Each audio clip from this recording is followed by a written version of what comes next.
now a word from our sponsor. It's Luke and Leia, and they run around and you can play with them unless your parents tell you you're too old to play with toys, and you ask them, well, why did you buy me these in 1977 if you don't want me playing with them still?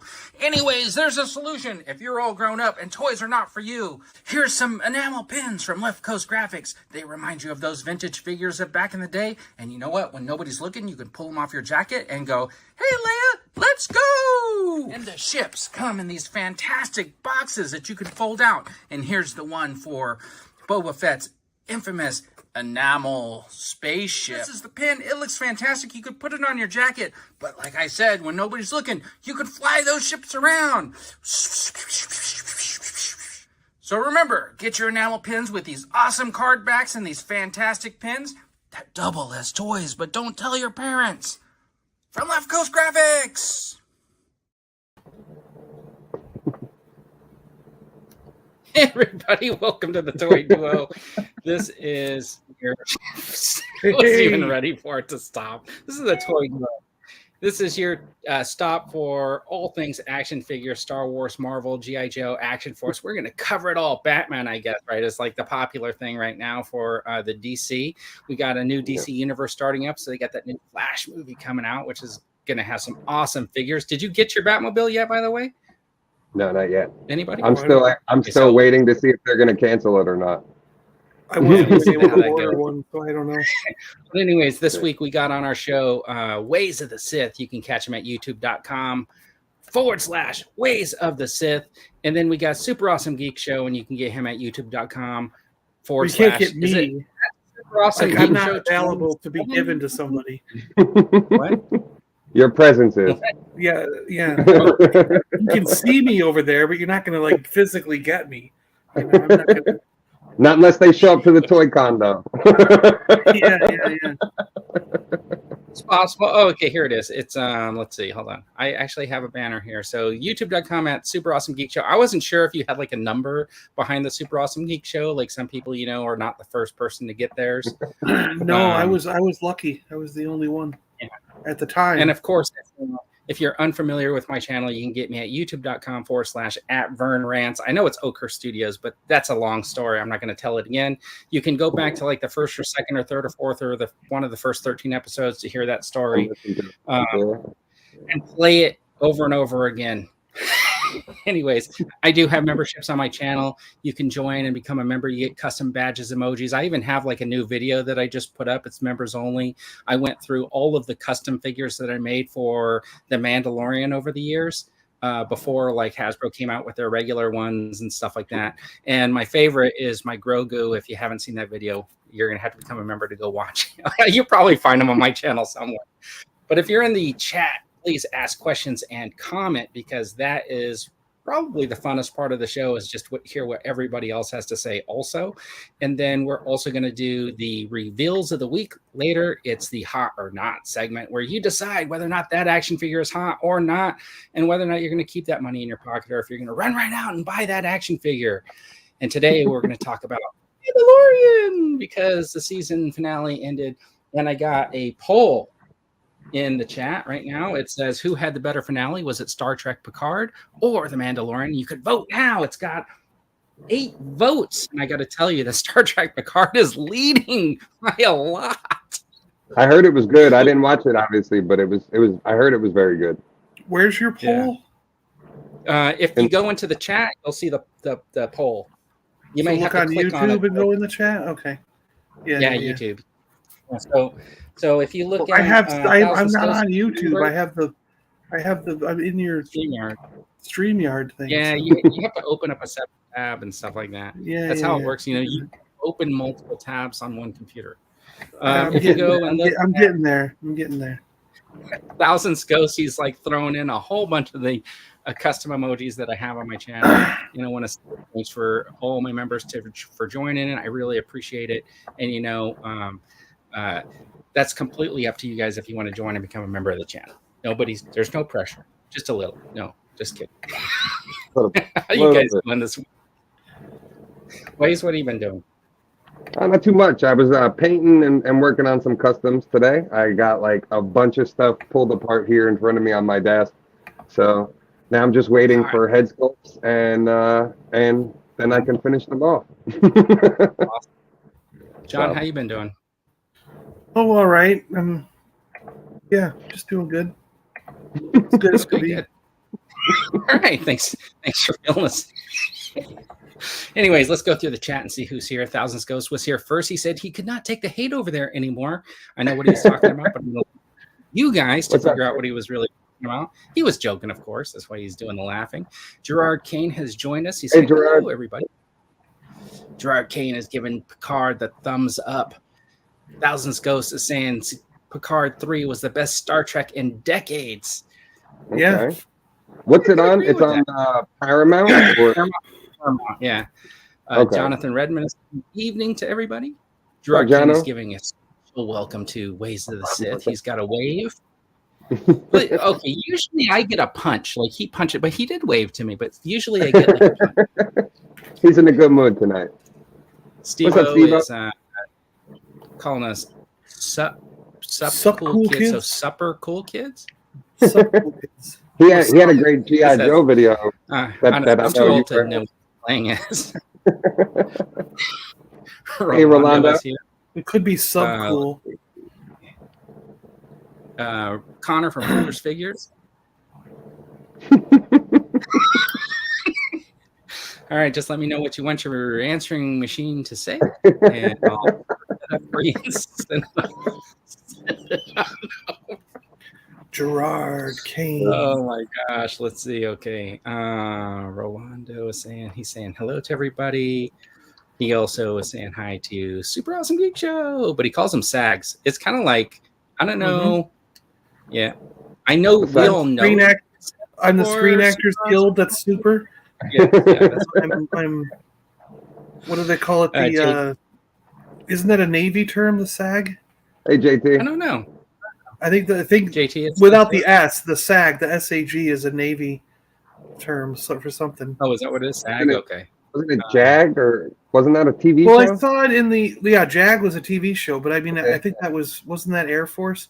I just saw it in that. I was watching The Last Ship, and they had it written on a door. It was like they had SAG, and they were like the SAG officers in there. You know, and I was like, well, who is the SAG officer? Am I a naval term and I don't even know it? Look, Chris, Thousands Ghost is warning everybody there's a post-credit scene. And I got to say, this is pretty good. It's a warning. So I know how you might be reading that, and I think I'm going to take it how he means it. It's like he's warning. He's like, some people would say, warning, don't miss the post-credit scene. But he might be saying, warning, there's a post-credit scene that you want to miss. Well, it's just Picard drinking Earl Grey tea. No. After the credits, it's a Q.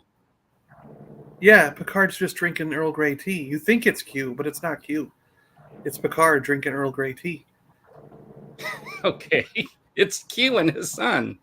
You guys just spoiled the whole show for me. Now I have no reason to watch it. Just like Vern with Bad Batch. Just like Vern with Bad Batch.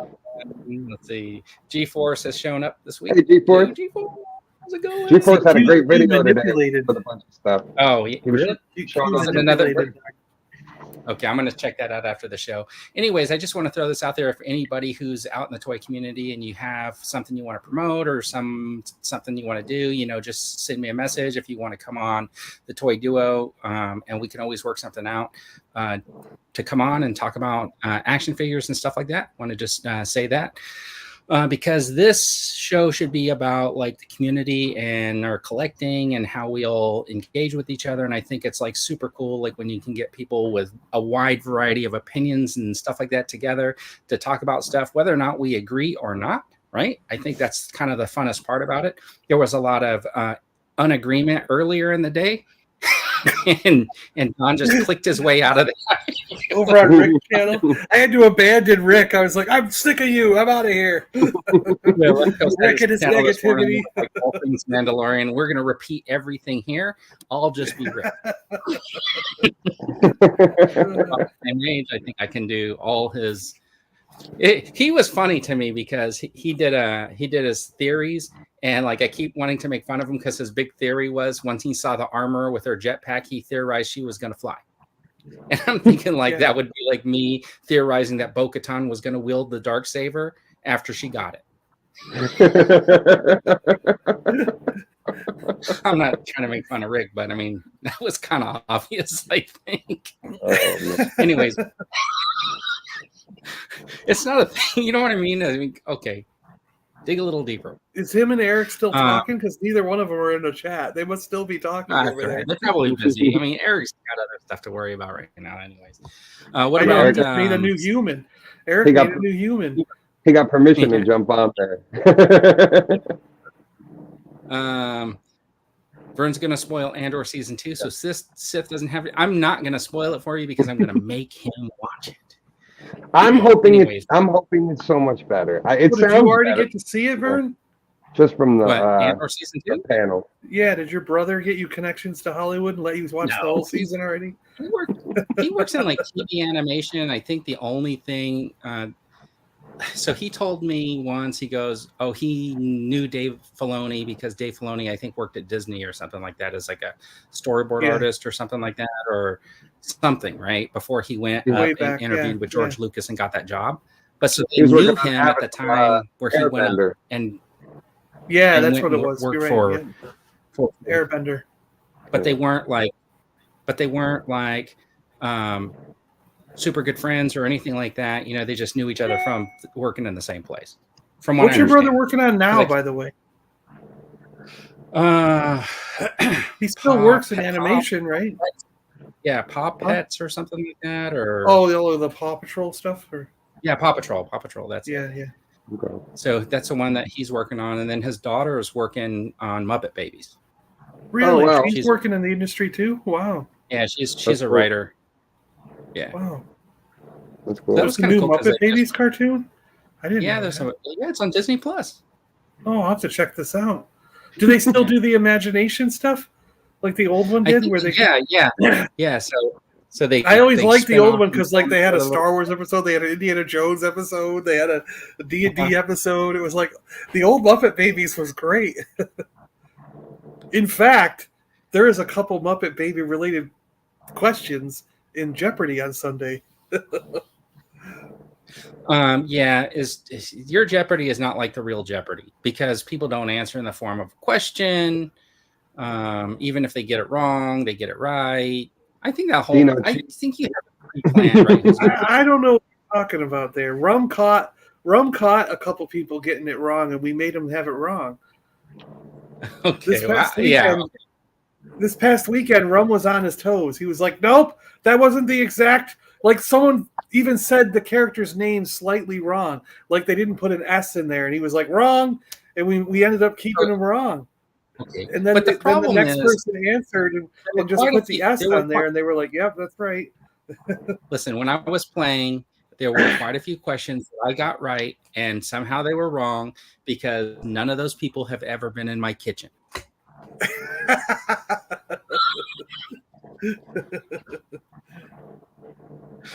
Jeopardy's better than the real Jeopardy. Hey, so you know what got me thinking this week? I wanted to ask you guys. So, like on Twitter, somebody posted a picture of like Romancing the Stone, and they were like, "Do you remember this movie?" And it made me think of that scene with Michael Douglas where he's negotiating his price, and she finally goes, "Oh, I'll give you $375 in traveler's checks," and he says, "American Express," and she says, "Of course," right, like that.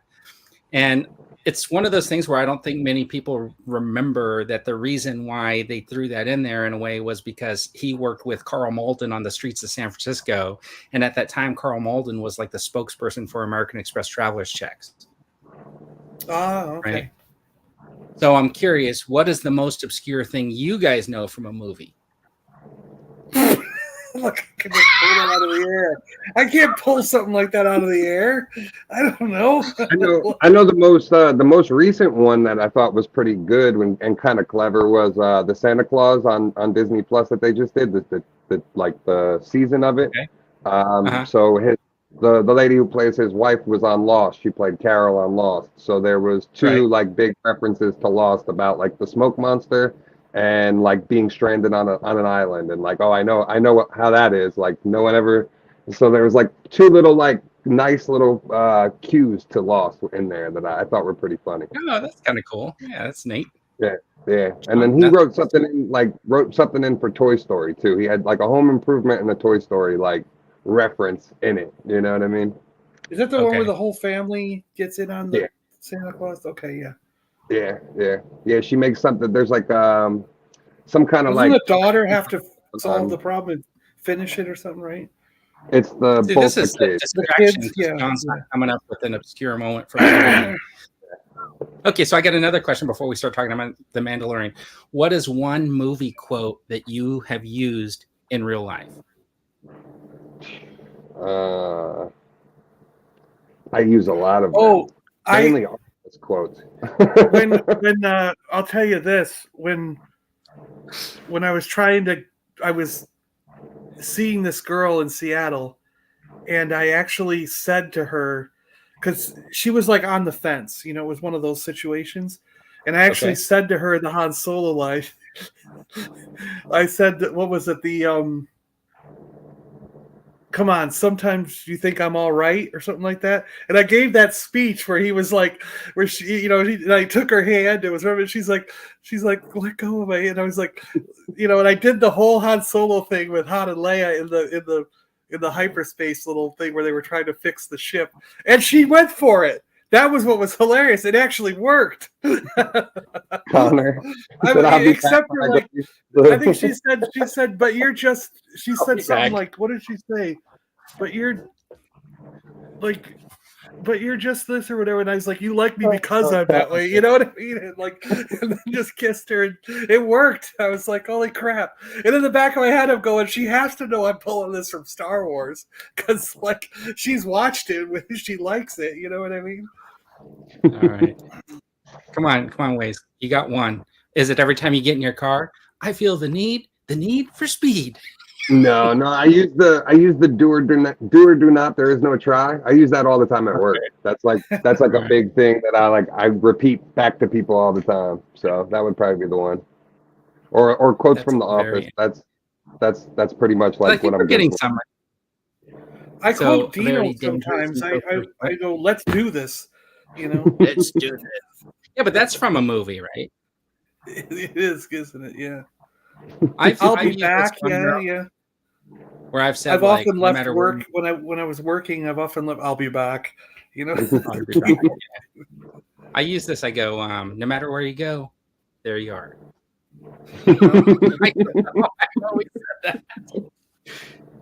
Anybody know what movie that's from?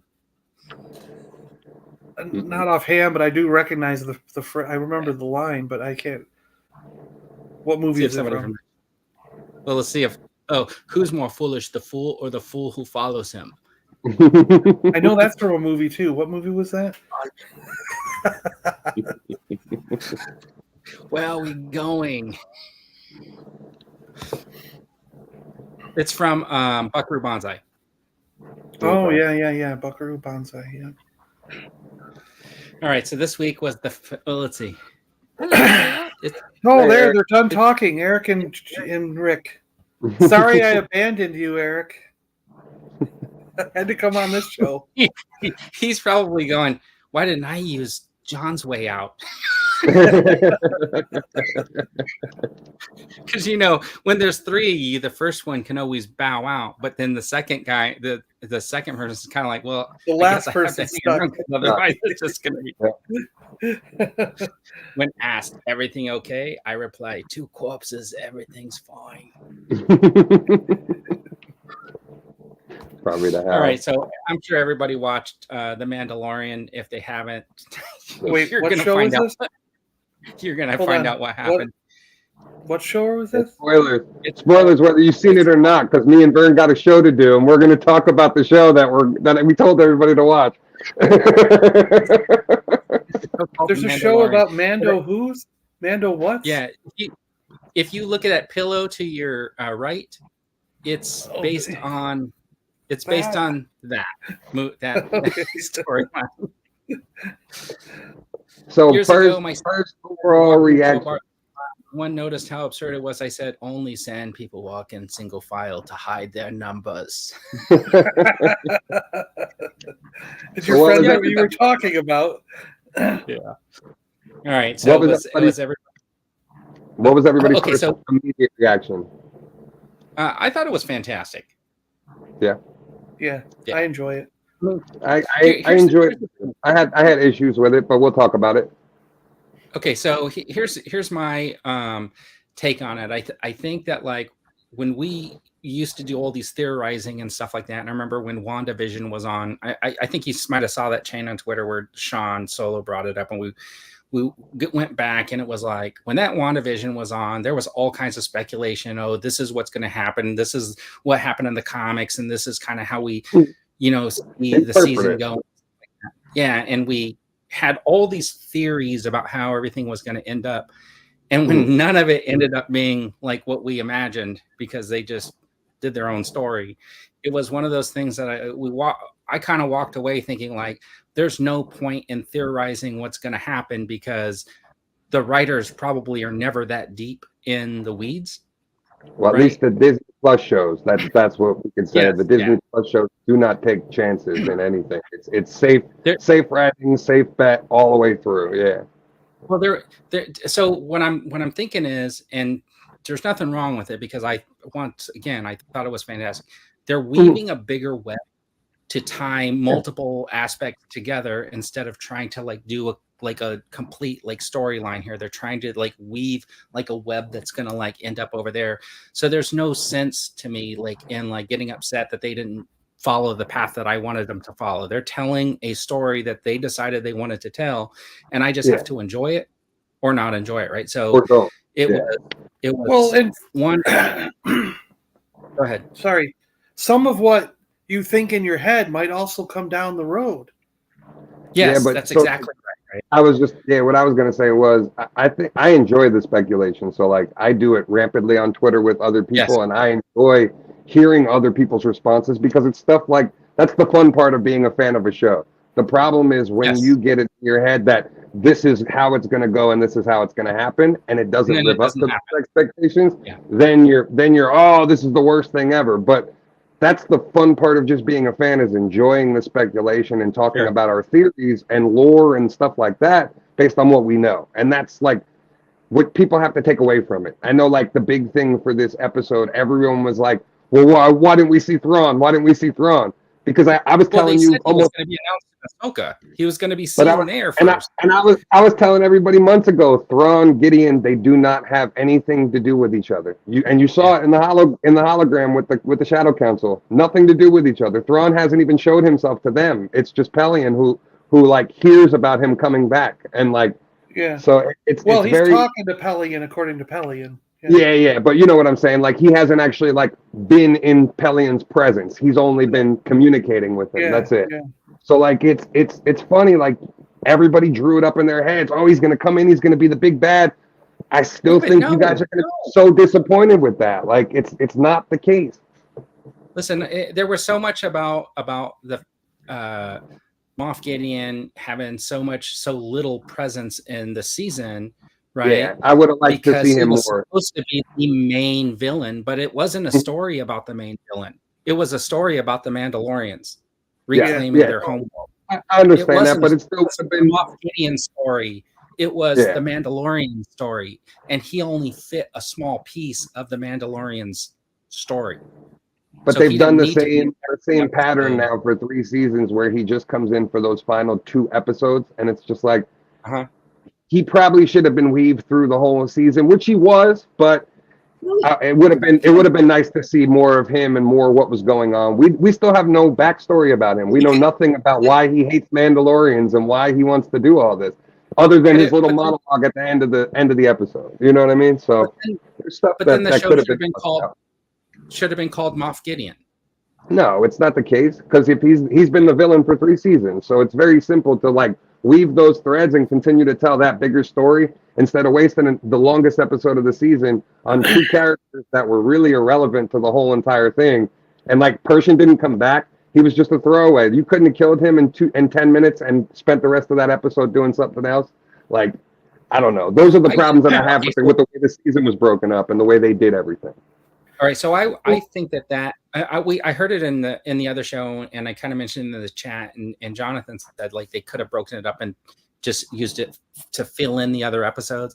I almost feel like, personally, I think that before The Mandalorian aired, they could have aired a one-off episode on Coruscant, and that would have been like the one-off episode, and it could have been like a space filler, like to get you excited about like the next show or something like that. And I think like if they produce like a one-off episode like that, where it tells like a side story that's relevant to what's going to happen in like a future season of a show, I think it would be super cool as like a breaker, kind of like that Werewolf by Night was kind of like just thrown in there in October to like tide you over until the next Marvel show came out, right? So like if they had that, like, even if they did what you're saying and like cut it down to like a 10-15 minute episode where like it's social media and it's like promo for the season coming up, I agree. Like that would be, or enhance it and make it like a full like 45-minute episode and just sell it as a one-off. Yeah, good. I think that's more compelling. Because like I was saying in Rick's stream, we're in a streaming world. So there's no reason why you can't just throw something up there that's a one shot or a one-off thing. And exactly. You know what I mean? And it can be as long as it needs to be. It can be 5 minutes. It can be 40 minutes. Who cares? Yeah, and that's been my point on this. It doesn't have to fit into a TV slot. It's streaming. We can watch it anytime we want. And that's been my biggest gripe this season is why they're doing half-hour episodes when even if you're given an hour, like even if Disney Plus told them, hey, you have an hour time slot for this, you know what I mean? Like, okay, give us 45-minute episodes. There should be no reason why they're 20 minutes and 35 minutes and here and there. So I unless they keep going every week and never stop.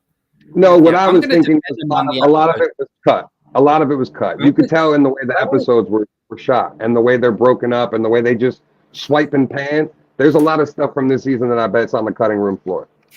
Here's what I think. I think that like I'm going to defend like the show lengths, right? If these were on like network TV or something like that, and you had like an hour episode, it would literally be 41 minutes with the intro and credits. And then if it's like 38 minutes or something, they would have a longer musical intro. That's how they do it on like TV shows. They have like two versions of their intro or whatever. So and that's what I'm saying. 35 even with that, then every episode should be 40 minutes. There should be no excuse for it to be. But it doesn't have to fit into that because what they're doing is I think what they're doing is they're writing like a 2.5 hour like movie. And then they're breaking it up into acts. And unfortunately, some acts are not 40 minutes. Yeah, you know I understand they're not writing it as a procedural with a 40-minute thing. And that's the problem, because you can tell that it's not written in that way. And like that's what caused those episodes to come out and stick out to us as fans, being like so disjoying for the momentum they were building. People don't need to be upset about that. People that I'm not saying I'm upset about it. I'm just saying that's a valid critique of the overall season, that like you can vividly tell that like when you're shooting TV and you're shooting film, there's shots where you're supposed to linger on things for a couple seconds before you just swipe and cut to the next scene. When you watch like this finale, you're literally just like boom, on to the next scene. This happens, boom, on to the next scene. And you could tell that like whoever was editing the show literally you could tell that there's a lot of stuff that was cut out of that season finale because of the way those cuts happen and the way everything just boom, on to the next thing. There's got to be stuff that they shot that maybe there's a director's cut, maybe there's something when they do the DVD eventually. Okay, so a couple of weeks ago we were talking about. I hope they do. I really want it on DVD.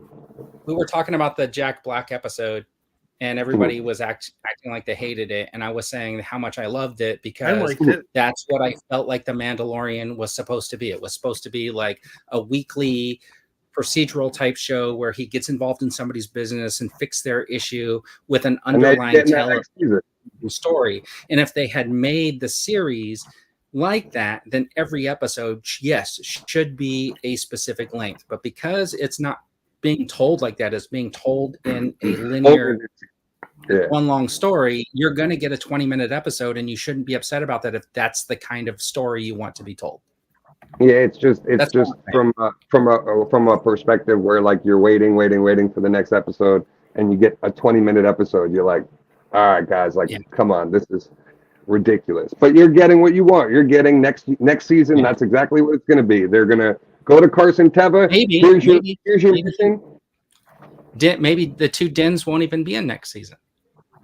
I don't know. I still think they're going to split that and do something different. But hold on. Yeah, I want to go. I don't know. Break it up with some chat.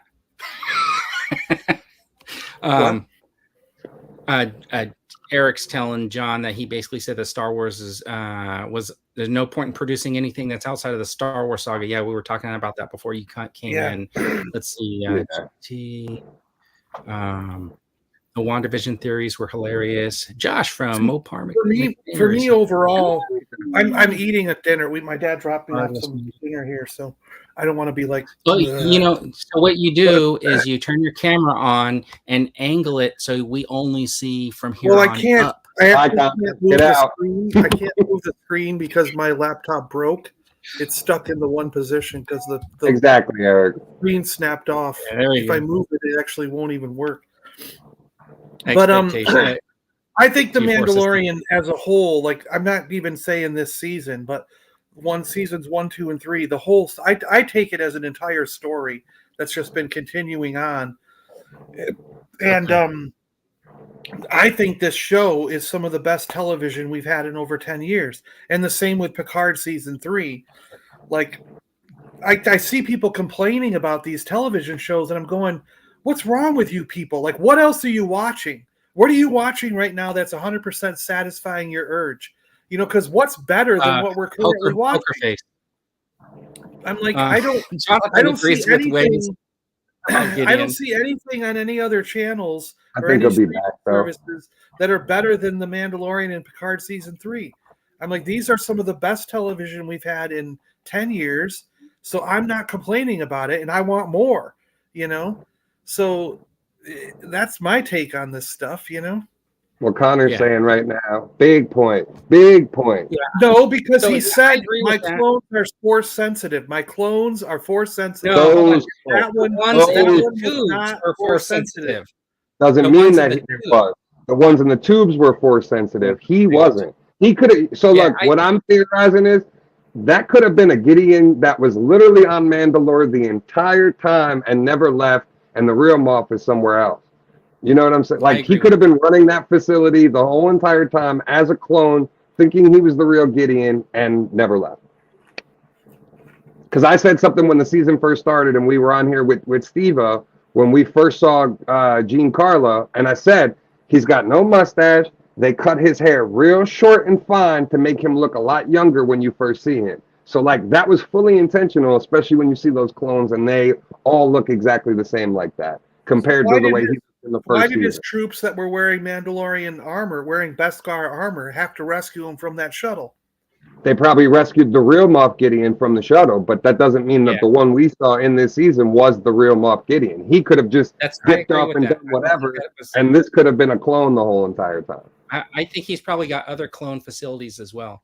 He had two so far. He had Navarro and he had Mandalore.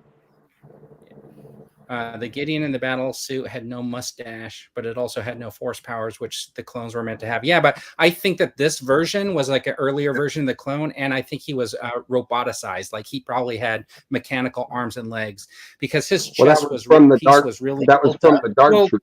He did make noise whenever he moved. It went. Yeah, that was every time he moved. Yeah, because of the Dark Trooper armor. Yeah, that's why he was able to crush the lightsaber, because it was a robot at hand. That part still bothers me though. Simply because though, like, that's supposed to be like adamantium, that particular saber. So to me, it's like it's almost if somebody grabbed Wolverine and shattered one of Wolverine's bones. You know what I mean? Like, it's almost impossible to do. So like when he did that to the Darksaber, that was one thing that I was kind of just like, really? And to me, like, it should have been something that was like important in the episode, and it wasn't at all. It was literally just like, oh, he crushed the Darksaber, literally on to the next thing. Same thing with the cloning.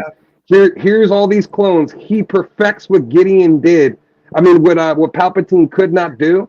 and then all of a sudden, like, it's just a throwaway line. You killed my clones that were Force sensitive. They were perfect clones, and Palpatine couldn't do that himself. So like, I thought the stakes like got lowered in those instances when they should have been big moment reveals. And like, Yeah. I still think the Darksaber will come back into play. There's still a Kyber crystal in it, so more than likely Grogu gets that Kyber crystal and creates his own saber with it. Yeah. You don't think like somehow Bo-Katan finds a way to reconstruct that Darksaber herself? If she does, I think it's to give to him. I think like that's meant for him, and the Mythosaur is meant for him, because you saw that at the very end that like the Mythosaur will. That had changed my mind about the Mythosaur. Was that they're saving that? They're saving that. Yeah. Off. So my guess is the Mythosaur will be in the movie, and then maybe he gets that Darksaber again in the movie, or forges a new type of saber for himself. I think that's what like we're gonna see. But how the hell is Grogu going to do anything? Like, I don't. An hour plus. Grogu's going to meet multiple Jedi this next season. So we have Jude Law, who's going to be a Jedi. The rumor is Cal Kestis could be in the next season, and he's going to meet Ezra. So there's plenty of reasons. Like, Grogu's going to be so much different than all the other Jedi that we've seen. He's literally going to learn from all of these different important people throughout time. So like, he's learning from the Mandos. He's learning from. But he's freaking 5 years old. He's a goo gagu baby. He's almost 60 years old currently, right? Yeah, which will be 6 in human years. Okay, and by 100, Yoda was just becoming a Jedi Master. So the kid's still got 40 years to figure it all out. And that's 10 years old.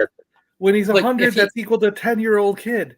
Okay, and Yoda was a Jedi Master by 10.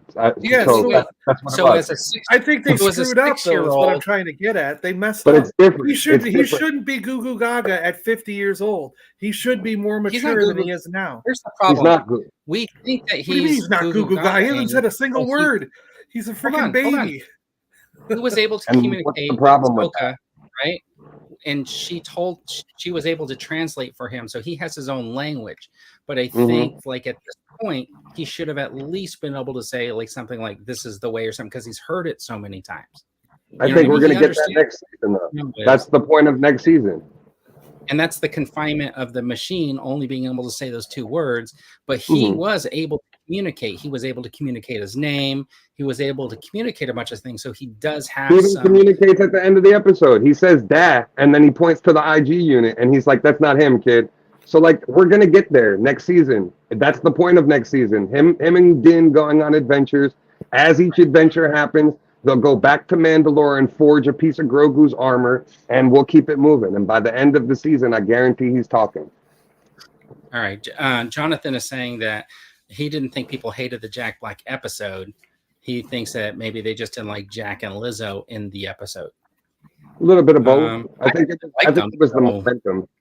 That's what I thought. I just thought it was the abrupt cutting off the momentum from the previous episode into that. Yes, and that's because you want a linear show, and I want like a like I said, I prefer 45-minute episode. Yeah, I prefer a linear big overall season than anything. So that's what I'm getting with it. That's more than likely what I'm getting with Ahsoka. So I'll be more happy with that than this. Yeah, exactly. Yeah. See, Thousands is saying the show should be more like Kung Fu. I would have said something like The Rifleman, Route 66, The Fugitive. And that's what Rebel, it was for the first 2 seasons. But then they set it up where they had to tell this story. And they went back into a quarter with the fact of Gina Carano losing her show, that they had to force all of these things into this season. So it was, there's a lot of different avenues from this season that you could tell that's like, all right, they had to make this stuff work. And the fact that Pedro wasn't even on set the whole entire season. That's why we never saw his face. So JT's asking if TV shows are darker. Literally darker, like it's harder for him to see things. And I'm just going to say, like, in the settings on your TV, there's a thing, it's called brightness. Okay, HBO. Tell that to HBO with the Game of Thrones finale. I'm just joking, because that is really true, right? Like, there's a lot of stuff that, like, it's so hard to see, and I'm like, sometimes I won't even watch a movie like if you can't see like, what's going on. Yeah. So like now I just, my only thing was I wish we would have gotten to see a little bit more finale stuff on Mandalore and see like, but I guess we'll see that next season as they go back and forth. That how they're going to progress with that, or if they get their own show as a spinoff. You know what I mean? I actually kind of think that. I actually kind of think that this whole Mandalorian thing was tied up here, because now it was, but it's not the art. Because now this is all they are is like set up for. Eventually, they need an army. We said this on the other show. Eventually, they need an army, because whether or not Thrawn is going to be a bad guy or helping the good guys, that's beside the point. There is some threat out there.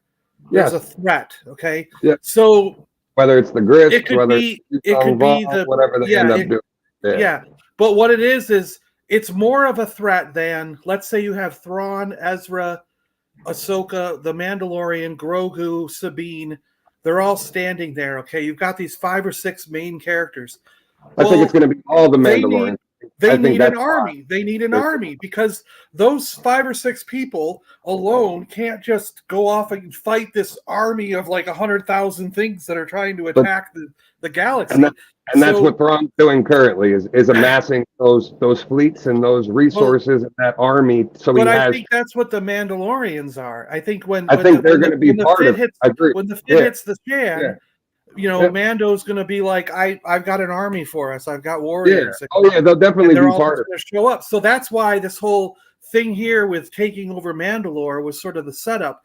And we might not even see them. It was important. Yeah. We might not even actually see on screen the buildup of them collecting the other clans that are still straggling out there somewhere and bringing them all. Yeah, we might not, which is what I would like.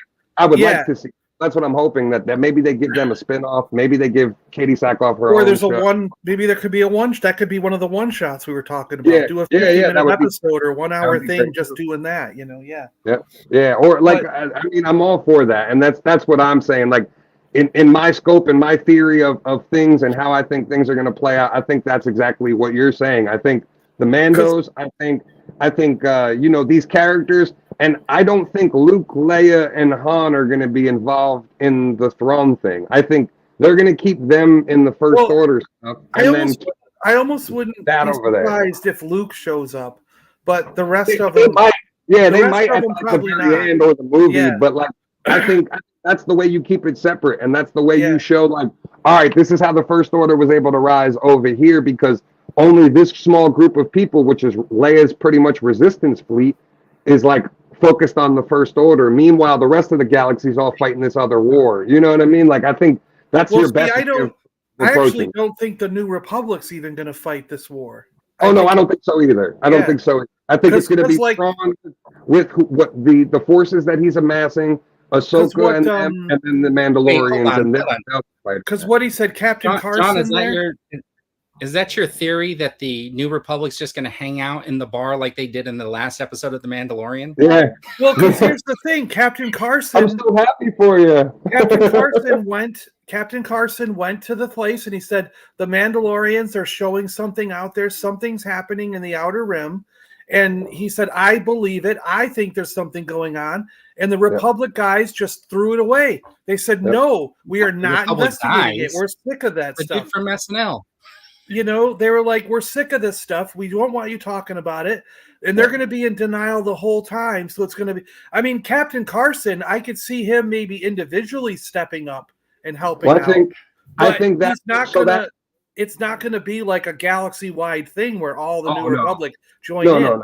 No. If anyone shows up, it could maybe be Captain Carson, Well, Teva and his whole squad is under Hera's command. Well, they're under Hera's command. That whole Adelphi squad, they're under Hera Syndulla's command. So technically, that's Rogue Squadron if they want to show up. Then, You know what I mean? They could make that Carson, Teva, Zeb, Dave Filoni, and the creators. They could make them Rogue Squadron, and that could be the other.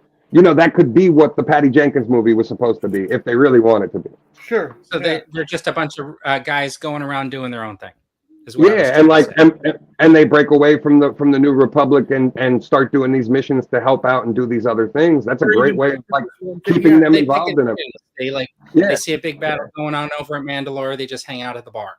they hang out at the bar and Yeah. wait for it all to play out. Yeah, But I definitely think, but that's the see, way to go. they're building up to an Endgame thing. They're going to do Infinity Wars and Endgame, like what we saw in Marvel. Like this is building up to an Endgame movie where they're going to have, like, you know, all the Mandalorians and this Thrawn's fleet and Thrawn, Ezra, Hera, Sabine. You know, they're all going to be fighting this whatever the bad is. You know, and Yeah. maybe it turns out that Thrawn is on the bad side. I don't know. Maybe it turns out that Thrawn is on Ezra's side. So I think don't know. I think they'll be like they'll still like so like in obviously the original Heir to the Empire story, like Thrawn gets betrayed by his own person. I think there'll be like some sort of moment where like Thrawn's about to use, so like in the books there's almost a mass shadow generator that the Chiss have that can but the problem is when you use it, whoever's in the vicinity of its use basically gets killed. And so like it's almost like detonating an atomic bomb. I'm wondering if that's going to be the fine line. But manually. And like, I'm wondering if that's going to be the fine line of like, well, we don't want to kill all of these innocent people. And Thrawn's going to be like, well, we have to because this is the greater good, you know? And like, that'll be the where they have their falling out and go their separate ways or whatever might happen with Thrawn. But I think that would be Josh the way is to asking go. about the First Order, if it's going to be about how the first Order developed, and I will make my own theory on that. I think the New Republic ends up becoming the First Order. Well, we saw the beginning of the First Order in the Shadow Council. Yeah. We saw General Hux. But I think that ultimately the the New Republic is being infiltrated by spies from this group, and then they're going to arise to positions of power and then hold the military forces. And I think that's going to be the concept behind this like rogue squadron, which is going to be like these ragtag fleet of guys that like know the right thing to do, and they're going to basically just not follow the orders that are coming down once those orders seem shady. Yeah, and like Hux is the direct link to the First Order. He's the one who's abducting the kids, and he's the one who's responsible for like Finn getting taken from his family and stuff like that. So, really cool. See, and this is a speculation too, because I would have imagined that Teva would have had a much bigger role than just hanging out in the bar. In this, I thought he was going to show. I thought they were going to show up and help the fleet out. Yeah, that's what I thought, and I mean, I can't keep saying, he's going to have a bigger role, because I feel like he's just a filler character for the Mandalorian, right? A way to get information. Now he'll be the point man. He'll be like the mission guy. He'll be like the Charlie to Din's Angels.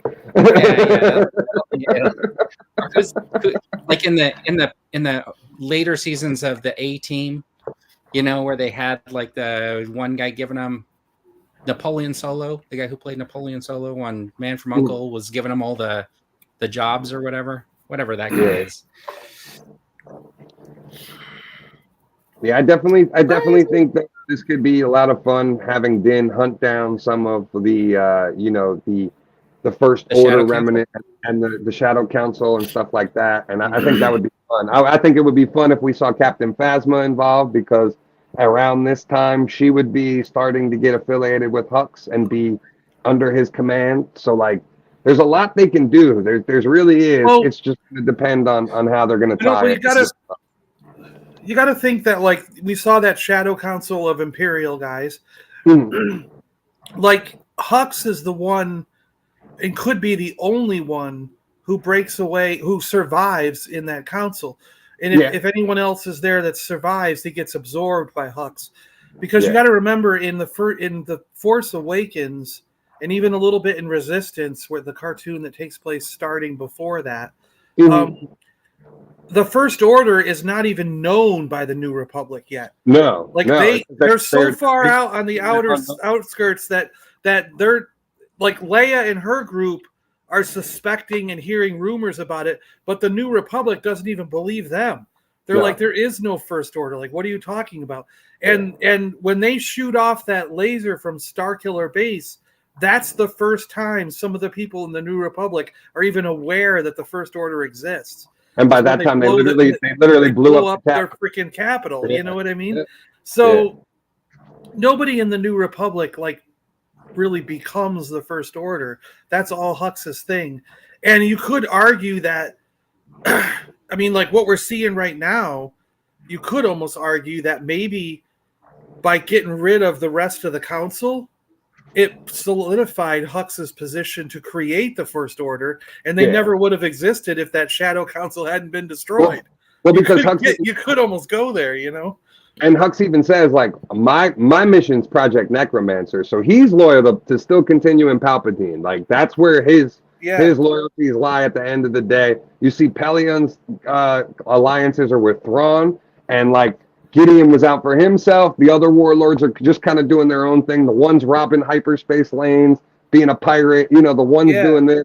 And it's just like, all right. And then, so, like, you have that infighting already to where, like you said, eventually, but the other thing too is all of them are going to get picked off probably by Mando for the most part. Mando will probably one by one will pick off those other ones, and then that's how. The other thing too is you do also see that you do also see during that scene that it looks like Moff Gideon was not the baddie, because like he doesn't he say cloning was for a minute, Vern. Hold that for doesn't Gideon say cloning was your idea? I was only doing this because it's your baby, it's your thing. Well, no, he says I have no interest in it whatsoever. It's all you. Yeah. You're the only one doing the cloning. And basically, from what we know, he held Pershing basically at his facility to do the cloning and do all this without them even aware of what he was doing. But for and then somebody else, right?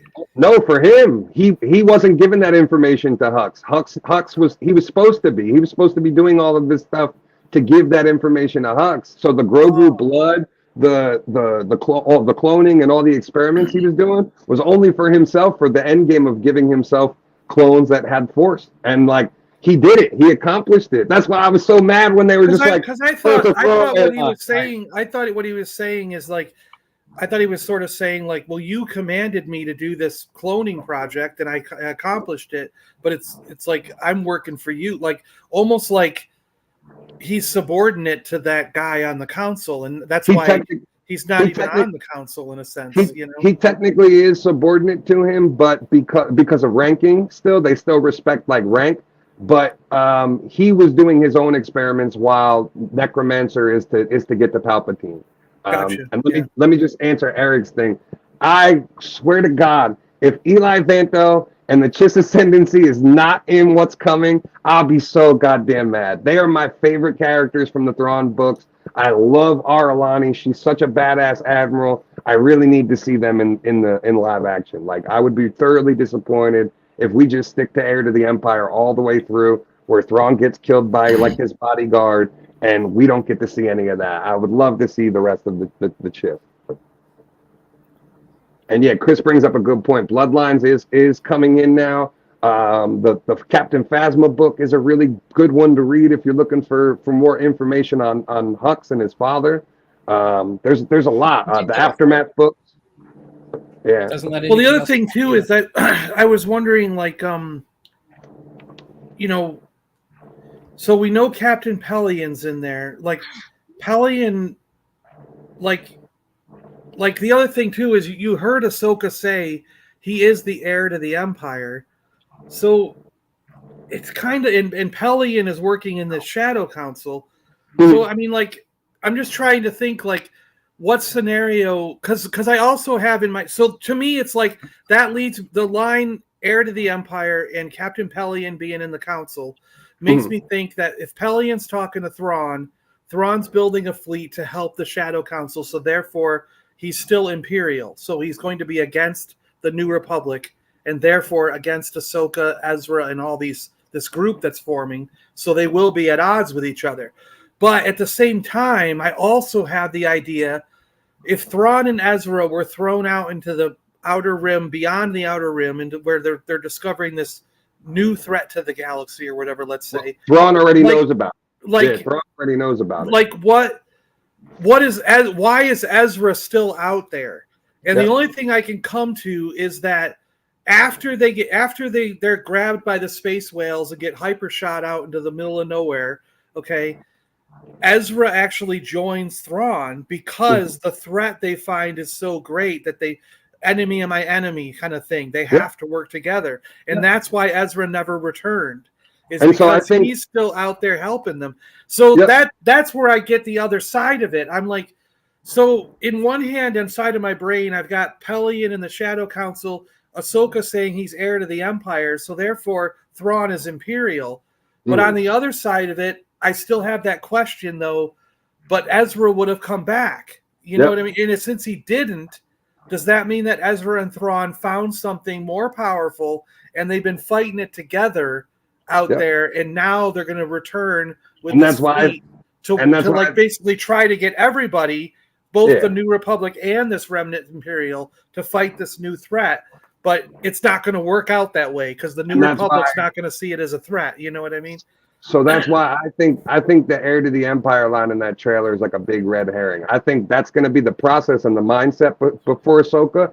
She's going to think and she's going to hear, just like we saw in Mandalorian. Thrawn's coming back. He's amassing all of these Imperials together, not realizing that like when I still think like when they finally get to Thrawn, when they find Ezra's going to have to convince Ahsoka. Well, I don't think we're going to see Ezra until we get to Thrawn. So like I think when Ahsoka and Sabine finally make it to Thrawn and where Thrawn is, they're going to realize Ezra's working with them, and that's going to be the whole swerve of the show, I think. And if they go that route, it's going to be fantastic. Oh, it's going to be awesome. Yeah. But what I mean is that after that, if they go like the other route of what you were saying, like if they just gave us those breadcrumbs of like Thrawn's just going to be the lead into Palpatine. He's going to take the Empire and he's going to carry out this. He's going to die, and then Hux is going to create the First Order and go. Like, I'm sorry, that's dumb, and that doesn't do anything for like the longevity of Star Wars. If you do the other thing, you can create a whole new galaxy outside of the one we know. We only know up to the Outer Rim and the unknown region. We only know a couple planets out there. If they could expand that and we could create a whole thing outside of that galaxy, you could do stories for years and years and years and never have an ending to it. You don't have to stick with Skywalker stuff. You know what I mean? The other side of it too is Hux doesn't have to be part of that. Like if the whole Shadow Council doesn't have to go with Thrawn and Ezra, it's like Hux could still go his own way and be like, I'm carrying out Necromancer. I'm doing what I was supposed to do. I'm not going to be part of this. Just like I don't expect the New Republic to even be part of it. Like, I think, if anyone, like I said, we'll see those splits, and that's how they'll branch everything off. If that's the way they go, it'll be fantastic. Like we were saying, that's the way to take it if you really want to. Because it also would throw a twist. I mean, we're speculating on it, so we're going to kind of expect some kind of twist. Throwing a twist, you know what I'm saying? That's sitting around thinking about it. Because to me, that's going to be the one thing everyone's going to expect, and like they're going to be thinking the whole entire time, Thrawn's going to be this big bad villain. And if you get to the end of Ahsoka and you're like, wait a minute, he's not the villain. Like it's not as clear cut and dry as everybody thinks it is. Man, that's going to be so cool. Because, like, I do, just based off the trailer, I don't even think we're going to necessarily, we might not even see them leave to go get Ezra until later on in the season. Like, I think you're going to see a lot of that show being just Ahsoka, and then Ahsoka and Sabine. You'll see, like, it's going to be 3 or 4 episodes at least, Yeah, of just them. And then we'll get to wherever we get. So, like, I don't think we're going to jump until the very end. Yeah. Or they're going to jump like Boba Fett did, where. Well, I definitely think we're going to see. Half the episode is Sabine and thing, and then the other half is Thrawn, way out in the Outer Rim, just doing something, and then 4 or 5 episodes in, they finally meet. So, like for Vern, for instance, like Vern never watched any of the cartoons, so he doesn't know much about Ahsoka outside of what he saw in the live action show. I was told recently online that I didn't have to watch any of that to know what was going to happen in Ahsoka. So Filoni said it. It's true. I don't need to know who the character is, the backstory. But what I'm saying, tell me. All right. So what I'm saying is, for that's what you kind of want in the Ahsoka series, wouldn't you? You would want them to kind of touch on some things that you might not know about the character, so you could be introduced to her more. And know who she is. Sure. So what's going to happen in your 8 22-minute episodes? You're going to see Thrawn in episode 7 for 5 minutes, and then he's going to be in the final battle in the last episode, which is going to be 27 and a half minutes long of a cut and paste of action. Yeah. I don't know. I think we're going You to just see have to Thrawn prepare pretty yourself for soon because they showed him in the trailer right away, and usually those trailers only have footage from the first 3 or 4 episodes. But if you look at So let me almost tell like you what my theory is about Thrawn. Thrawn is off in whatever Neverland over there as a double agent. He's training up that young Jedi, and then when they come back, they're going to be try to take on this First Order as good guys, pretending to be bad guys. I don't know. I have no idea. I don't know anything about these characters. Vern's lack of watching the cartoon Star Wars is something that they I take think seriously because a lot of fans have. I think that I think Morgan this is Elsbeth. 100% true. So I think that Morgan I can't get Elsbeth all of character and those 2 orange-bladed Jedi, they're also looking for Thrawn, and I think that's the whole setup of the Ahsoka show. You're gonna have Ahsoka and Sabine looking for him with Hu Young and whoever's gonna go with them, and then you're gonna have Morgan Elsbeth and the 2 orange-bladed sabers looking for Thrawn too. Like you see in the and trailer, there was an Inquisitor in there too. They showed which a lot of people think is They really have to. They really have to craft every time someone says it, every time someone I is think it's shown an Inquisitor, they think it's Barry Sophie. Because as soon as I start talking to these guys, just go off. They really have to craft that show in a way that I will be able to understand who the character is and the background of the character. And for somebody and like why me, they're so important. I'm not the only one who's not animated shows. Yeah.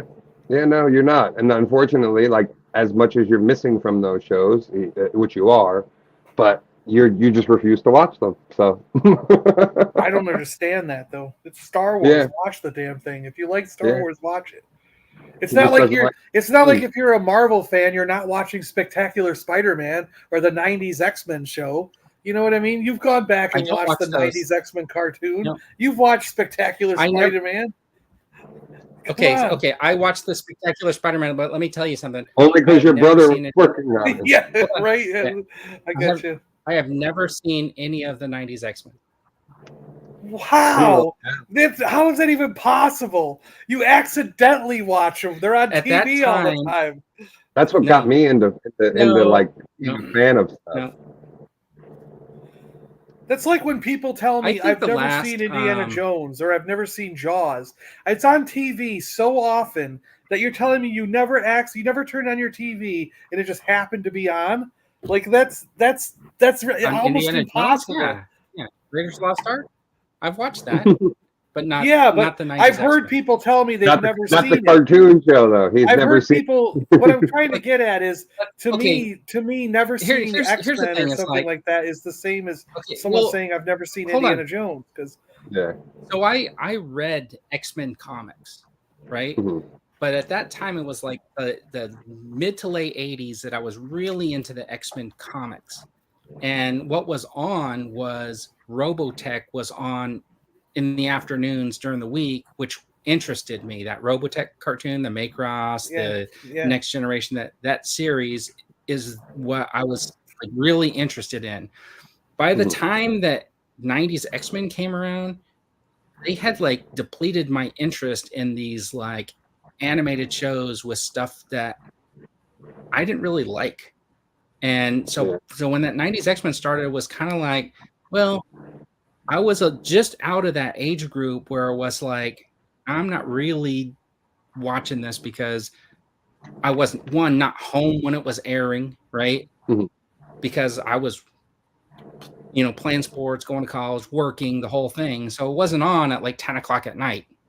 No, It's not like cable today where like, or you could stream it. You had to watch it at whatever time it was on. And I wasn't watching TV during that time. So there was no chance for me to ever watch that in that part of my life.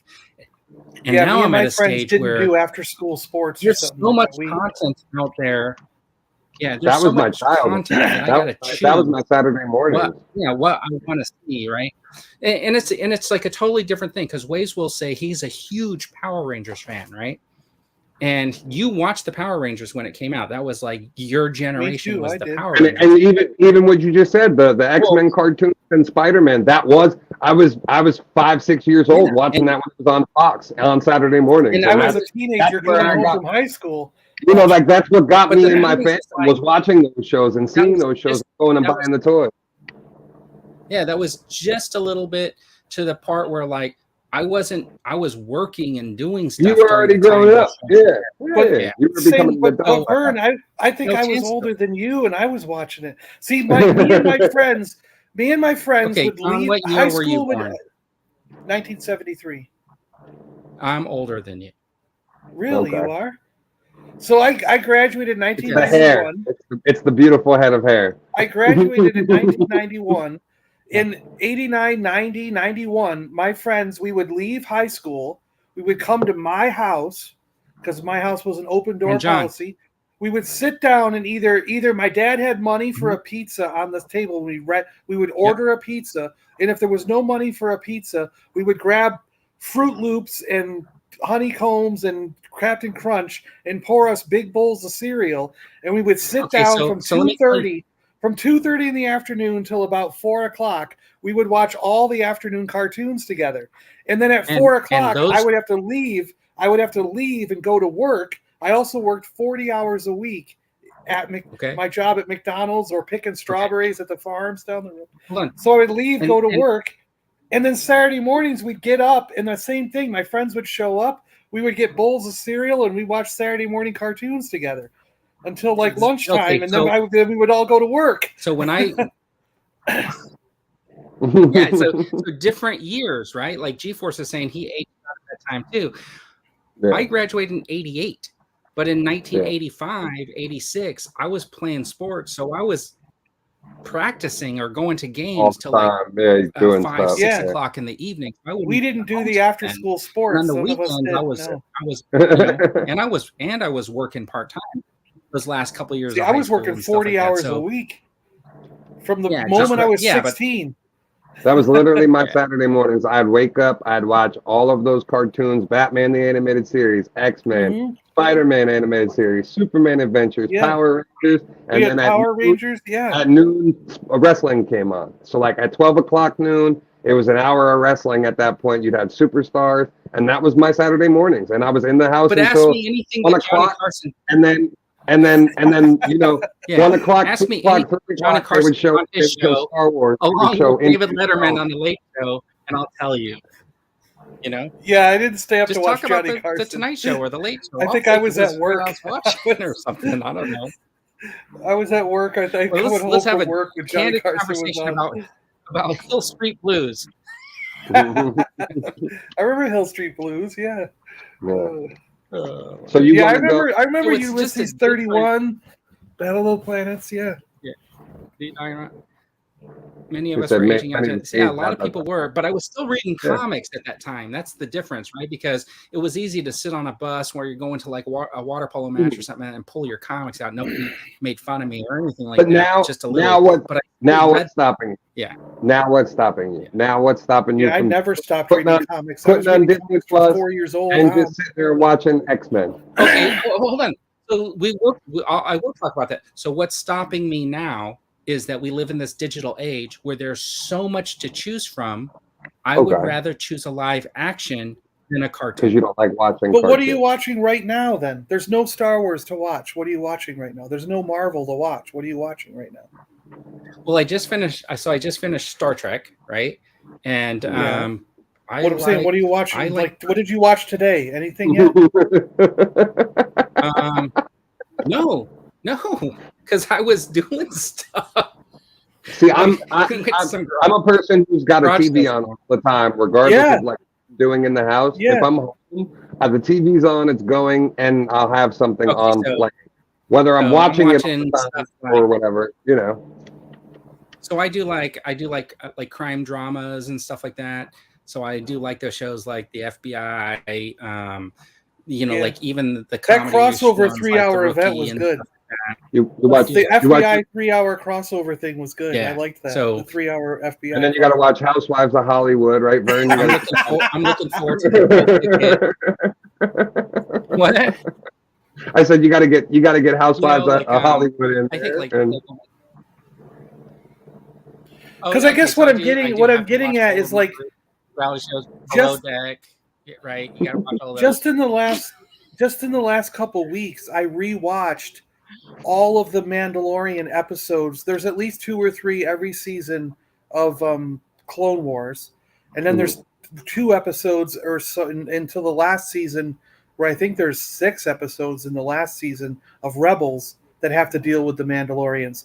I rewatched all those episodes just in the last 2 weeks, and in addition to watching everything that's come out on television and watching all of the last ship that I've rewatched all 4 seasons of that last ship. I've started on The Diplomat. I watched season 6 of Madam Secretary. So I'm like, Waze. There's TV on all the time.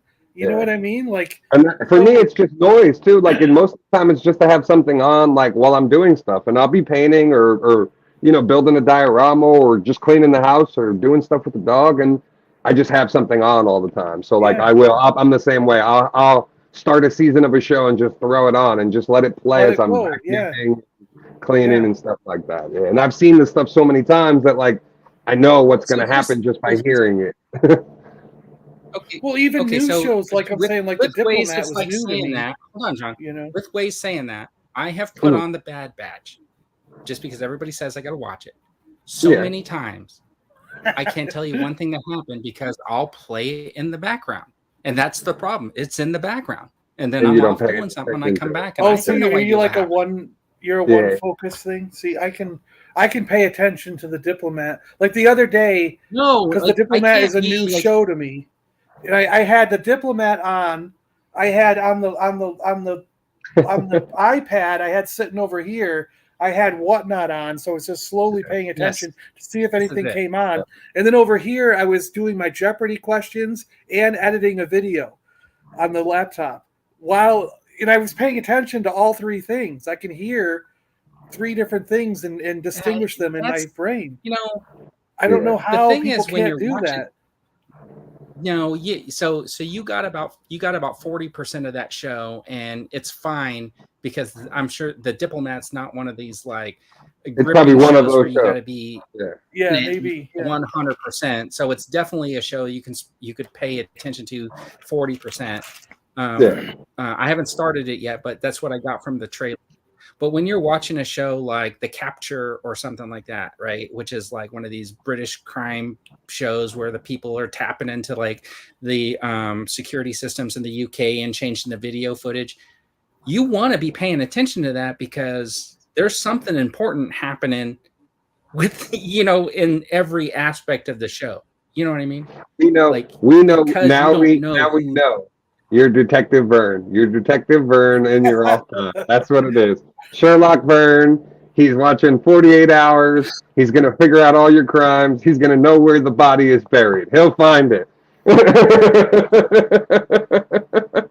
Listen, I will tell you that like one of the reasons why I really dug this show on Paramount, even though who's the Last Jedi guy, Rian Johnson, he did that show called Poker Face. And one of the reasons I really liked that was because it was a total nod to Columbo, which is like my favorite genre of like show almost, is that procedural kind of crime mystery drama or whatever. Even though you know who did it, it's like watching the detective get there is the best part. There's a show on right now that's called Will Trent. And I like that show. It's the Bureau, he's clever. He's weird. Georgia he's clever. Bureau of Investigation. Yeah, he's dyslexic. He's got some I like the clever, weird anxiety people like that. And stuff like that. But the whole like solving the mystery week to week is like that's your thing. Why I think. See, I enjoy like Law and Order. I've been like a Law and Order fan, and I'll watch that all the time. But as far as like I like the original Law and Order. I'm not too much of a fan of like SVU or whatever those other ones are. JT has to concentrate just right. He had to put you all on mute just to write this. There's certain shows I can't watch. Like SVU. I think some of the crimes get to me in SVU where I don't like that type of crime.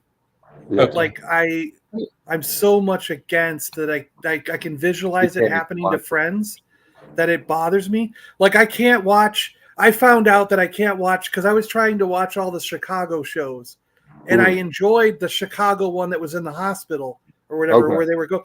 But like I could take about 10 or 15 episodes, and then I saw so many people having to be shocked back to life and having heart attacks and problems with their medical health and stuff and dying from it that I eventually that's all I was dreaming about, was having a heart attack and dying, and my anxiety was going up, and you know what I mean? So it's like I can't, or I would just dream about friends or family dying off in those ways. And it's like I can't watch a show that makes me visualize those kind of elements. You know what I mean? So I have to. I can't watch medical shows. John,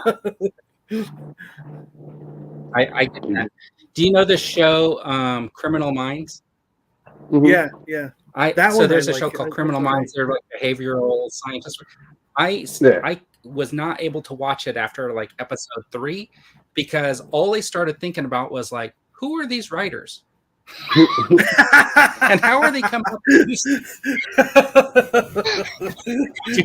Yeah, there you go. You're like, you mean these people are out there that would come up with this stuff? Yeah. Yeah, so I was done, and I was like, I'm not watching this anymore. And apparently, like, it seems like everybody that's been on that show, all the main characters have like gone berserk. Yeah.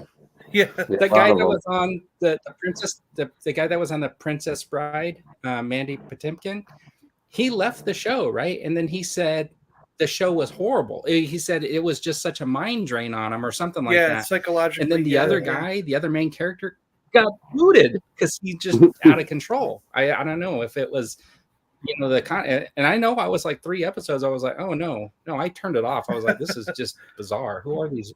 Who are these writers? I don't know. We're totally off topic. Wait.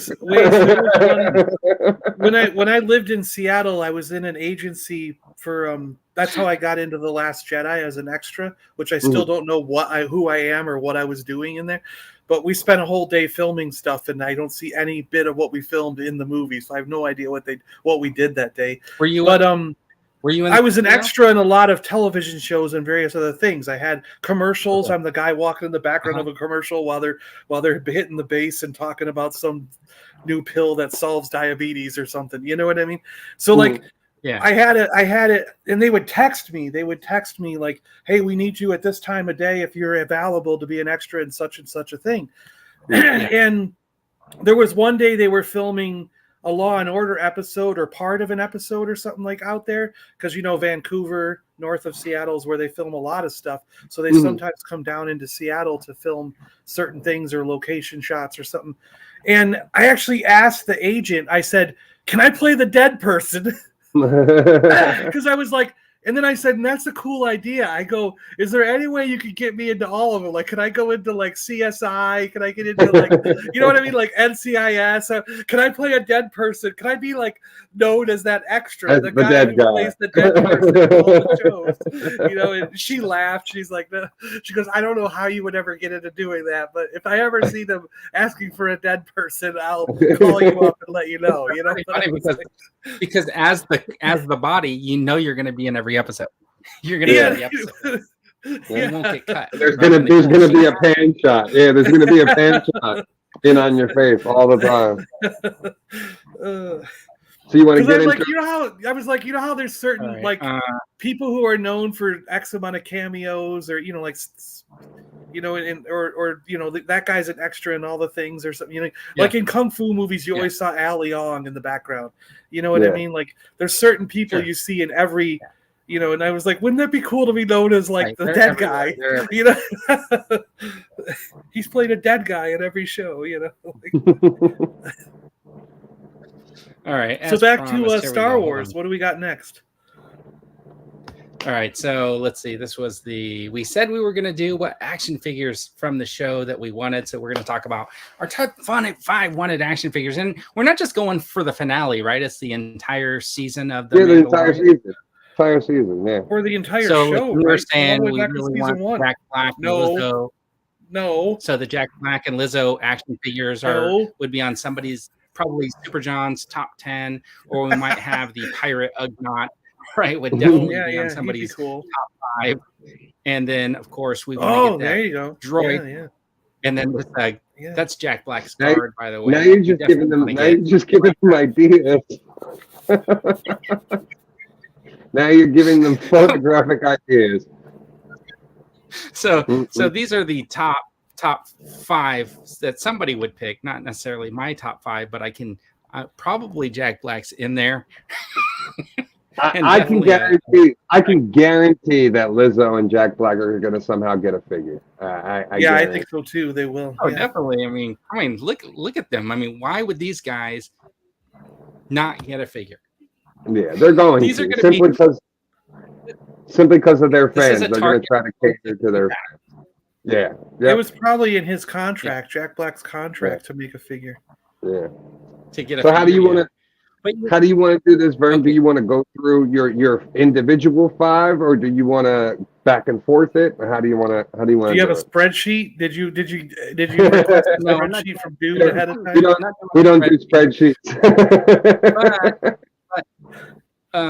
Okay, so what I did here was, okay, we could talk about them, and then I'm trying to make like a screen that might have them. The problem is because you guys didn't tell me what your top 5 was ahead of time. Yeah, you gotta add them. Yeah. Well, that's fine. No way for me to have like pictures of what you wanted, right? Like, so I just picked what I assumed. I knew that Waze was going to want to pick Jack Black's character as a figure in his top 5. I knew that Super John was definitely wanted the pirate Ugnaught, right? Yeah. And then droids and aliens. The Stormtrooper cape guy is really cool. That would be a cool one to have. Really awesome. Should we disqualify the ones that like we talked about the pre-show that like we already know they're going to be like the repacks? Like, so Mando, for instance, only thing new on Mando would be the jetpack and the gun, because now he's got the Imperial jetpack and the double pistols from the Imperials. Bo-Katan, that's kind of an interesting, new shoulder. Kind of an interesting thing. Are you saying we should just exclude like the idea of saying of those, like, because we know they're going to come armor with the jetpack? Yeah. What was that? Let's see. I'm trying to share screen. They're going to redo the armor with a jetpack. You're right. Yeah. They'll throw the jetpack. So what we're saying is anybody in this picture is excluded. Oh no, not excluded. Because one of them's on my list. We just know they're gonna make like all those figures. Because they freaking have the mold for the Mandalorian, and we've already seen they made like Death Watch Mandalorian with jetpack, Death Watch Mandalorian with removable helmet, Death Watch Mandalorian with. I was looking at my vintage collection figures the other day, and I'm going, why do I have 6 different Death Watch Mandalorians that are exactly the same but slightly different? You know, and actually one's on a Clone Wars package, one's on a Mandalorian package, one's on a Rogue One package, or something like that. It's like I'm going, what the hell? Okay, let's do it. Like so who wants to go first then? Go ahead, Vern. We do one at a time. I think the number one figure that I'm looking forward to is maybe getting the IG 12. Okay. Yeah, that's a good one. Is that IG Grogu? With the little slot with the Grogu. That's IG Grogu? Well, with Grogu in it. I have IG Grogu written down. Yeah, because right now they sell that. Yeah, they sell the Grogu, and he comes with this pram, so the new one can just come inside of the IG-11 and just be the vehicle. It'd be the same price. I don't think it would be a deluxe or anything. Yeah. It doesn't even need to be removable. Just stick his head in. True, just mold it in there. Yeah, it's easy enough. I was looking at it. I actually have something here that I was in the process of doing. Didn't someone already customize that? I thought I saw a picture on YouTube or on Twitter or something. There's already a piece, but you got to actually cut the figures. So the one I'm designing right now, you have no cutting involved on the figure. It'll literally slide into the slots on both joints on the IG and just be able to hold Grogu in the chest. So I'm working on it. I'm working on it. Interesting. Josh wants to pilot. Oh yeah, Zeb as a pilot would be great. And Carson Teva, like, please, can we get a crushed Darth? That would be cool. Yeah. Oh, so you want Carson Teva? No, I'm not gonna. He's not my number one. He's not even on my list because I figured you were gonna say that, or we were gonna all say him because I think we all agree that Carson Tevin needs to be made as a figure. Yeah, I have him on number 2. He's one of us. He's one of us. I have him. He's got to be in that outfit that was in the last scene of Mandalorian season 3. With the jacket, you want him with the jacket? Yeah, I do too. It's not just. I don't want him just to do like, here's the pilot. We just pop the head off and put a new head on him. You know what I mean? I would like him in the pilot with the jacket. That would be a nice touch. Yeah, that would be a nice touch. More character to the. He's not one of your selections, right, Wade? What happened? He's not one of your selections, but he's one of John's. Yeah, he's on mine. Yeah, okay. John, but so John, we'll just use that as yours since you already. Sure. Yeah, there you go. Yeah, let's do it. Yep. Okay, so mine would be Kelleran Beck. That's my number 1. Who's that guy? Ahmed Best, the Jedi. The Jedi. Right? I have Ahmed Best Jedi written down. So that's who he is. Yeah. So I agree with that. Ahmed Best Jedi. I got that written down too. Yeah, Kelleran Beck. We need him. I think it would. It would do a nice service to Ahmed Best to get that figure. Plus, it's simple reuse. It's the Mace Windu with just a new rubber overlay piece on the top and a head, and it's literally very easy for them to do. I think that's a no-brainer. I mean, at this point. Have you thought about looking? Is anybody? What color was his lightsaber? He had blue and green. He had 2. Oh, he had 2. Okay. Yep. And then he had that golden inlay on his tunic. So it's really nice. There's a kit you could buy to make one custom, but who has that? Who has what? The kit for that? Do you know who has that kit? Yeah, Syndicate Customs has that kit available. And you can get the head sculpt, the overlaid tunic, and the arms and hands, the bottom portions, and you're good to go. You just paint it up and you got Ahmed Best. So who's your next pick, man? So John has that same. I'm gonna go with the one of those Mando stormtroopers. Okay, that could be good. Yeah, I could see that. That's a good one. Yeah, that'd be a nice army builder. I think that they better not do it like they did the freaking Dark Trooper though, and make it like, here's your army builder, and it's going to be deluxe and cost you $45. You know, like, because I don't even own one of those Dark Troopers because of that freaking price tag and how stupid they did that. Yeah, you can get a couple of them cheap now. Yeah, that's a nice design. I like the integration of some of the First Order lines on the helmet. And then, obviously the Beskar, it's a nice like meeting in the middle of the two. So yeah, no, definitely. And it's got the little the tubes. List. It's got the tubes in the black, like the Stormtrooper tubes. And I think that's so cool. Gabber saying that I don't like choices, but I'm seeing his choice as the Lizzo and Jack Black. And like I said earlier, I mean, those are 2 integral characters for Star Wars, especially since they got eaten by a Rancor, and we definitely need. And does Connor not understand the rules? We have to pick from the Mandalorian. Yeah. He says, I want more OT characters, none of these. Well, there was no... Well, what OT characters were in the Mandalorian show? All right, so who's your... All right, so I got 2 for John. Oh, John did the Jedi too? John, did you I like Ahmed Best Jedi. I put it down, yeah. Yeah. Okay, so I got 2 from you. So, Waze, you got another one? So my other one would be Ragnar. I think that's another simple, easy one. Again, I'm working on a custom of Paz's kid right now. Very easy. The kid, Boba Fett, the kid Mandalorian. Okay. Paz's kid, Paz's kid. So the son of Vizsla, which another great point that I forgot to even bring up when we were talking about it. I don't know if anybody noticed at the end of the episode who was standing next to Ragnar after he took his vows. It was Axe Wolves. So I'm assuming that's kind of going to be his honor and his tribute to Paz Vizsla by kind of like taking the kid under his wing and continue, training his son. I thought that was a nice little touch when they pan out. But yeah, Ragnar, he's easy. It's the Omega body. They just got to give him a new tunic and the head sculpt. Simple, very, very simple. So yeah. All right, John. I had Captain Pelion down himself. Okay, nice one. There, that's another easy one. We already got the Imperial body. I got one right here that I've been pulled apart. Well,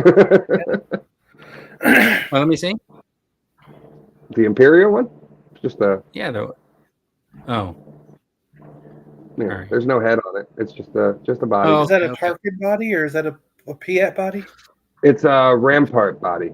So same You guys are one as the giving me Tarkin. a lot. So your choices are giving me a lot of content for my channel because I usually rant about all these repacks and repaints and reuses of. But that's why the thing. I'm keeping that in mind too with some of my choices of stuff that like I know they can do. It's not out of the realm of possibility. Yeah, Jonathan's saying like a lot of these figures they make at Hasbro with the least effort they can possibly do, and that's what I mean. That's why I was saying like with like some of these characters like Captain Pelion and Ahmed Best's Jedi, like I can see them just taking a quick way out by redoing a head or little things like that. But that's why I was saying with Captain Carson with Tarva, like I want a proper figure in that suit from like we saw at the end of season 3, because I don't want them just to take the orange or the blue pilot suit that we already have and just stick his head on it. You know what I mean? No, I'd like different arms like that. I'd like that custom jacket. That would be a nice. So I have to ask a question. When you say Captain Pelion, you're saying that the guy he's one of the guys that we saw on the Shadow Council, right? Yeah. And isn't he like a little heavier than what you see in that body there? Is he? Was he? Yeah, a little bit, maybe. But for the most part, more than likely, they'll just pop the head on here. They could do a new upper torso sculpt for it. You know, I think that they should. I'm being realistic.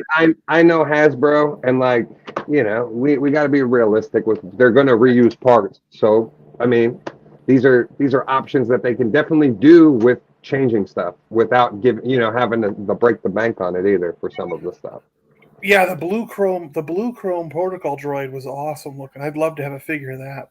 I would like what's his name too, the Grief Karga's protocol droid, because I have that on my list actually. Karga's protocol droid is right here on the bottom. There is like a significance. Apparently, there was a child who designed it that passed away from a sickness, and that was like his design, and that's why they incorporated it into the show. The head is different. It's like almost like a protocol droid with a different head, though. Yeah. So like, I think that would be a great one to do, especially if they. But I'm also thinking, like for me, I'm thinking I'm thinking vintage collections. I get the card back. Yeah. I don't want any more Black Series, quite frankly. I wish the series. I wish all across the board, Marvel, Power Rangers, GI Joe.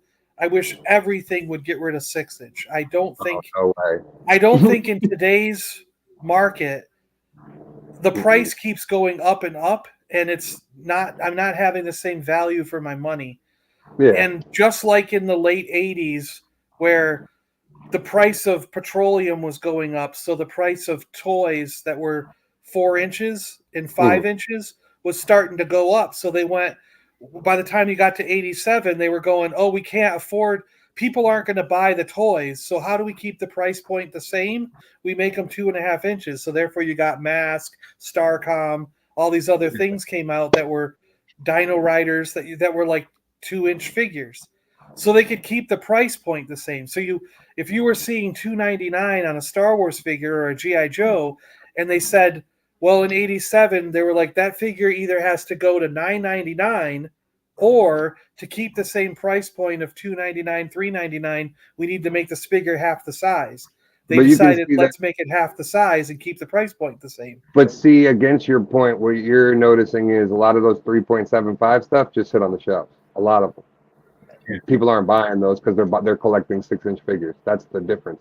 That's where the market is. The market's not in 3.75. They keep trying to bring the 3.75 stuff back, and it's not working. But if you stopped all the 6-inch, it would. I'm not saying that like in '87 you didn't have. You would turn off a lot of people. You didn't have 3.75 and 2-inch on the shelf. They turned off the 4-inch figures in 1987, and all you had were 2-inch figures. So you either made the switch or didn't buy. What's your next pick? All right. So no, I only got 2 for you, Waze. Oh, okay. So my pick would be a 3-pack of the Praetorian Guards. I would like. Don't give me singles. Just do one single 3-pack and call it a day. Yeah, those were neat. Okay. I like the helmets on those. Yeah, I would like that. because you can't customize like you could if you really wanted to, but there's a lot to change out And on the Praetorian. They had like a waist cape, didn't they? Wasn't it like a half cape, like a waist cape or something on There's those? like a sash, but like the arms are different, the chest is different, and the Yeah. helmet is different. The So you helmet's cool, yeah. pretty much need like a whole new figure. You can't customize like the previous ones. So you're saying like, but your figure is the Praetorian from the Mandalorian. Yeah. The Okay. Praetorian from the Mandalorian. Yep.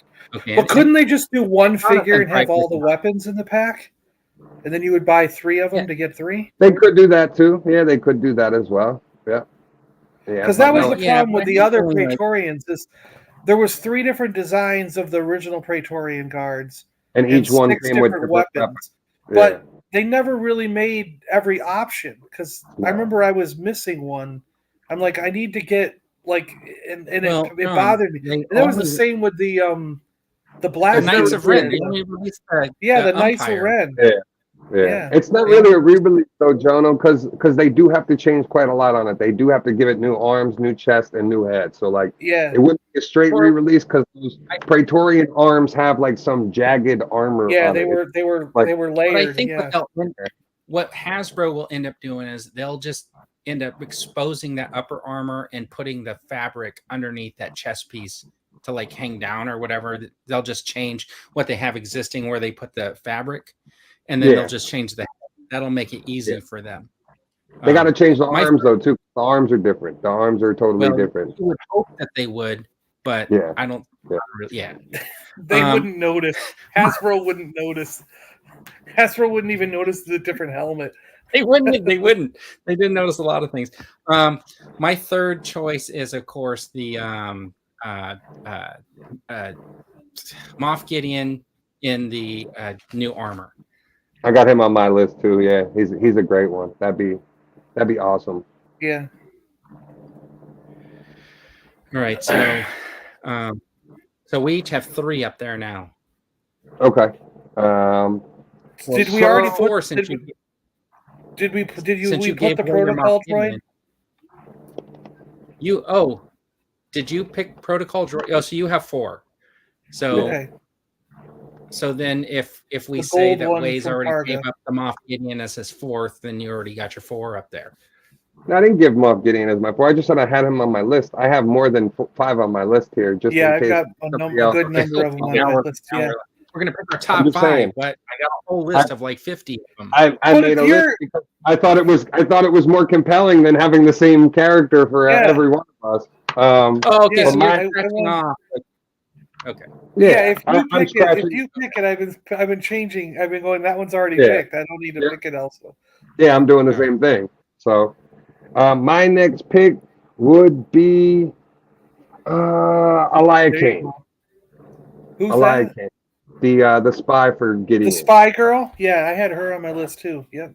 Yeah. The spy girl. So that's on my list, Josh. That's another one. A mini pack, like a 4-pack of Babus. That would be nice. I definitely want the little Babu Geeks guys. That would be a great one. So that's what I'm going. Spy girl. Now this is what I was thinking. They could do the easy route where they just repaint the new Tala body that's coming out, or they could just put her on that Tala body because she already wore that outfit in past seasons of Mando. Or do you give her the Blade Runner look at the end? Like she's got 3 looks. Like I would personally want the Blade Runner look because she looks badass too. Because she looked better in that. Yeah. She just looks badass and looks like a spy. But so here's what Hasbro will do: they'll give you the head on the other body, the Taliban, and then and just to crank it out like they did with Miggs Mayfeld, and then a year and a half from now they'll give you get the Blade Runner. Yeah. I don't necessarily think I need Pershing. Like if they didn't do Pershing, I'd be fine. Like that's fine with me. 3 or 4 Babu Fricks. Yeah, that would be great. That's what we were saying. That would be a perfect little pack. So yeah, Elia Kane would be my choice for one. Okay. All right, and then John, did you go with these other ones then, or were you picking different ones? No, I think I'm you were okay saying with my list. on my list too. What? I'm okay with the list you got. I think the only other thing on my list that we didn't talk about was the blue Chrome Protocol droid. I want that as a figure. Okay, the one from the bar. Yeah, it was blue Chrome a couple episodes back. You remember that? Yeah. I just love my droids, and that was so cool looking in blue Chrome. I've never seen that before. I'm surprised you didn't go for like the McQuarrie style droids either, like because they're all in the bar like that. I thought for sure like you would have went with that, being a fan of that. Yeah. I had a feeling like John would pick a lot of droids. Yeah, that's cool though. I mean, there was a lot of good droids in this season. I like droids and aliens, and they're and it's stuff that we need in the line too. We need more aliens, and we need more. That would be your pick. When did you do that, Zeb? That's a good Zeb. Yeah, that came out really good.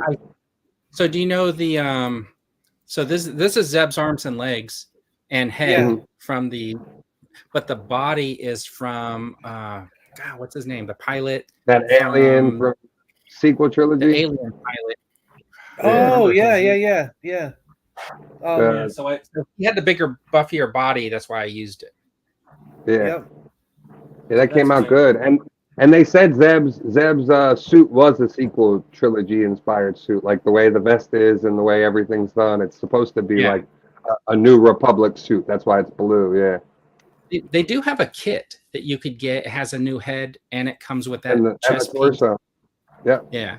So it's pretty good. I'm telling you, if you took a look at my order that I have right now, like I have a whole list of like 20-something items for heads and kits and different stuff for people to put together. So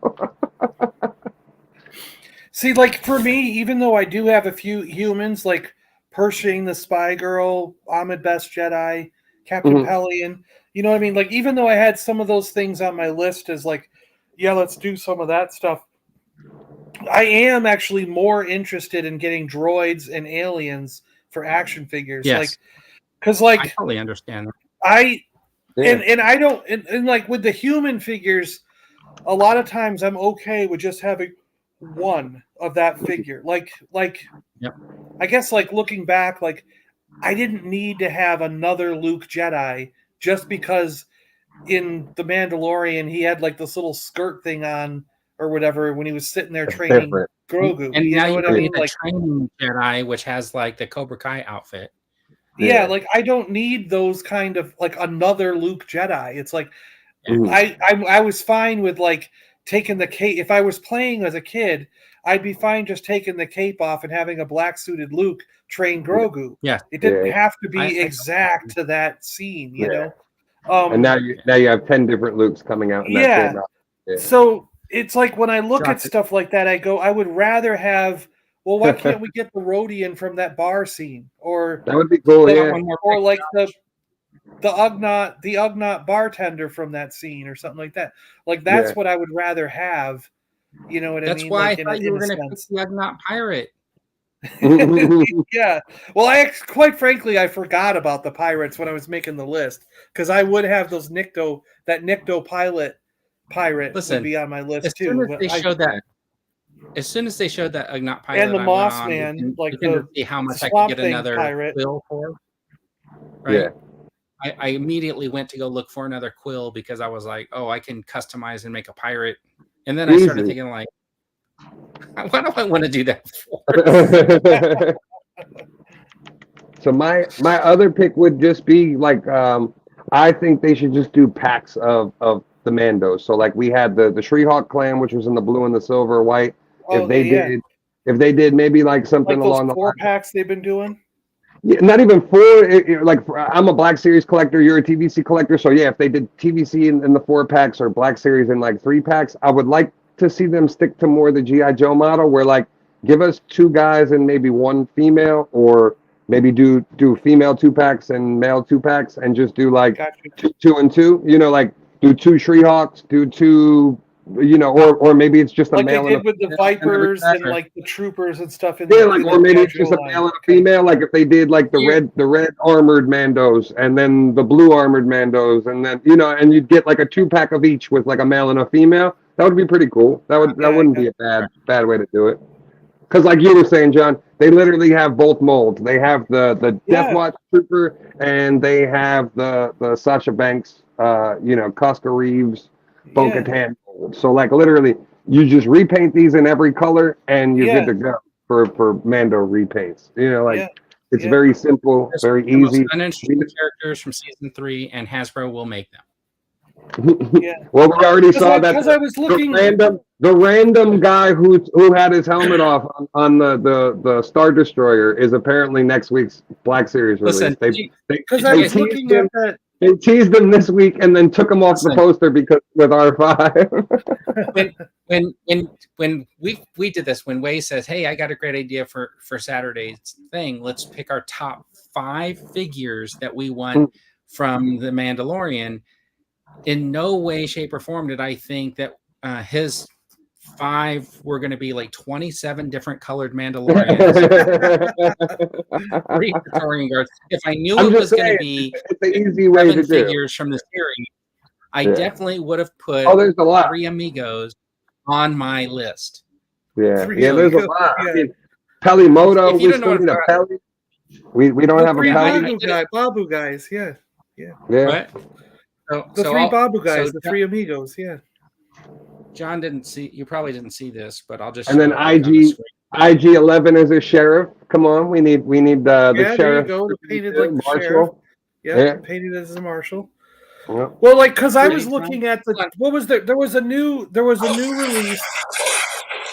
I'm Lucky Day. I'm Ned Needleland. I'm Dusty Bottoms. So together we're the 3 Amigos. Oh no, I didn't see that one. That's funny. No, like the I looked at the new. There was that picture of the new releases where you got Mon Mothma, and it was like they were all humans. They're just 4 different humans. I looked at that and I'm going, okay, I do recognize we need a Mon Mothma figure. We need a figure of that guy. We need these figures, but I'm not buying a single one of them because, like. None of them are robots. None of them are aliens. I'm just like, because I don't they're just people dressed in like clothes. In clothes, yeah. And they don't. So like I just did a review of them, and they don't come with anything. They don't pose very well. The best ones are Luke and Cal out of that whole entire way. And I mean, I get it, but it's like I think what it is I think, and this is why Ways. I was saying I don't want any more 6-inch figures because 5 years ago I was buying every single 6-inch figure that came out, and I would still be buying every 6-inch figure. But my problem is I used to buy 5 or 6 figures for $100. Now I'm only buying 3 figures for $100, and I don't make any more money. I'm making the same money every week that I used to make, so I can't physically buy every single figure. You know what I mean? The real problem is John didn't secure the condo next door that he was going to get. Yeah. and wanted to knock down that wall so he could expand, and now he's running out of space. I mean, I get it. I understand it. So from a person who wants to buy every single figure, I sit here and go, if they just made all those figures in 3.75 inch, I could probably still buy every single figure that's made, even if they are $15.99 or $16.99. You know what I mean? I'd be going back to 5 years ago where I could get every single figure that came out. Yeah. So I guess it's just from a collector's standpoint. That's gonna be from a collector's standpoint. I just feel like I'm being left behind. Yeah, pushed out of the hobby. I'm being pushed out of a hobby I enjoy, but not because by choice. Yeah. A 50-pack of Beskar Commandos. Traffic cones with robes and coats they have on. Yeah, especially the new ones. Beskar, Man, Moff Gideon, Beskar, Trooper, Praetorian, Gorian Shard. Who's Gorian Shard? The Pirate King, the Sea Moss Man. Yeah. Swamp Thing. That would just be a cool one. It would be a cool one, Like, I'm all for the Niktos. You want to give us some more Nikto pirates? Like, we need them for Jabba and stuff like that. Like, we don't have any Niktos for the 6-inch Jabba stuff, Like, that would be cool. They didn't even do the Return of the Jedi Nikto, did they? No, that's what They I'm actually saying. haven't done a lot. I mean, they did the Gamorrean Guard and Bib Fortuna, right? We don't have a Weequay. We don't have a Squid Head. We don't have any of those for none of that. Jabba's Palace. I'm saying there's plenty of aliens for them to do from this season of Mando. We got Squid Heads. They got all those. They just did Easy Street, right? Like, hey, what do we have? We have a Gamorrean Guard we already got. Let's just put them on a card. Oh, we just redid this Boba Fett a year ago. Let's put them on a card. Hey, during the Empire Strikes Back 40th anniversary, we did all these Return of the Jedi, Han, Leia, and Luke. Let's just put them all on card. We just released this Lando in the archive. Let's just stick him on a card. Yeah. Right. It's just the weirdest, like laziest thing that they could do. And then they wonder why there's so much stuff going on clearance. Yeah. And that's why they're like, and that's what I was talking about in the video. Like a lot of this stuff, because of the lack of accessories, because of the choices that they chose on the design, and like the fact, like John was saying, that they're just regular random people that, like, if you're not a fan of the show, or if you don't really feel you need those characters, you're not going to buy them, or you're going to wait for them to go on deep discount. Then, like, that's how we're going to collect from now on. If they go on discount, that's when I will buy them. If I find them at $10 or less, I will buy them. I'll be like, oh, great, let's get all these now. And that's what Hasbro has to take into account now. Like, if you want to go with the plastic-free packaging, if you want to go with keep raising the prices, then this is how people are going to start collecting. We're just going to wait the shit out. And you can go to your Targets and stuff and see that stuff's just sitting there because people aren't buying it. They're waiting it out. Did you hear the speculation that they're going to start cutting the production by 40%? That's what I heard. That they're supposed to try to create an artificial demand for the product by not making as much of it anymore. Yeah. Right. Well, the other side of it too is I know I don't. My Targets haven't really told me what their plan is or what they're doing, but you know, I work for Lego. I go into Walmart and Targets every single week. Yeah. They now the guys are going to keep working. Actually, they're working till the end of this month, so they're going to be done by May 1st. But Hasbro fired all of their reps that are coming in the stores. Yeah. So there's going to be nobody going in representing Hasbro to talk to the managers at Walmart and Target from now on. Starting May 1st, the guy said. I have a friend that I've grown to become friends with that is the Hasbro rep for my area. I see him in the same stores when I'm in there doing Lego stuff, and we'll often sit there and chat for a while. But the Walmart stores, there's 10 in my area that I go to, and almost all of them, probably like 8 out of the 10, said that if with no rep, they're going to reduce the Hasbro section, and in some cases, they're not even going to care. They're just going to let it sell online and not take up the shelf space because there's so much more. There's so much product in the back room. When you go in the back room of a Walmart, there's probably like 20 cases of Hot Wheels back there that are not on the shelf.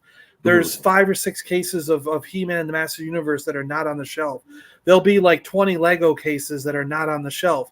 So what they're saying is, instead of keeping all this in the back room to replenish, we're just going to expand the Mattel area and put it all out there. Expand the Lego section, put it all out there, and Hasbro will shrink. That's what they've done. We'll just hope.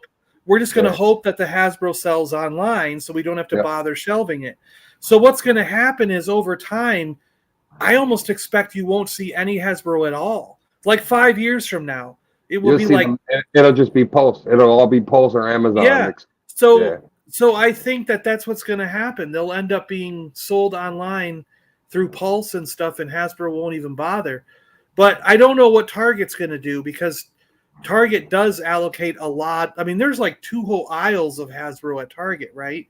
Where Walmart's usually have a section. It's mixed in with Mattel and everything else. And now the Walmarts by me have started to merge the toy aisle and the Lego aisle into one aisle. So like literally like cutting half of their half Lego and then half everything else. Yeah. And like minimizing their toy stock to literally just like the main brands. They don't carry anything else. Like it's just literally Lego, and then here's your Hot Wheels, here's your Star Wars, here's your Marvel, and it's all very small little sections, maybe one tag, and that's it.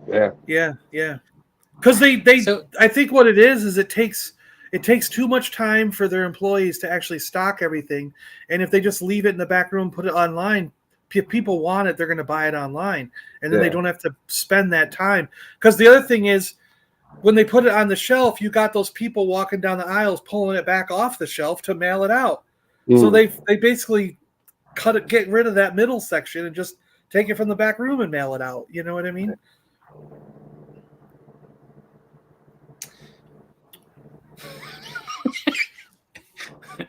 Uncomfortable silence.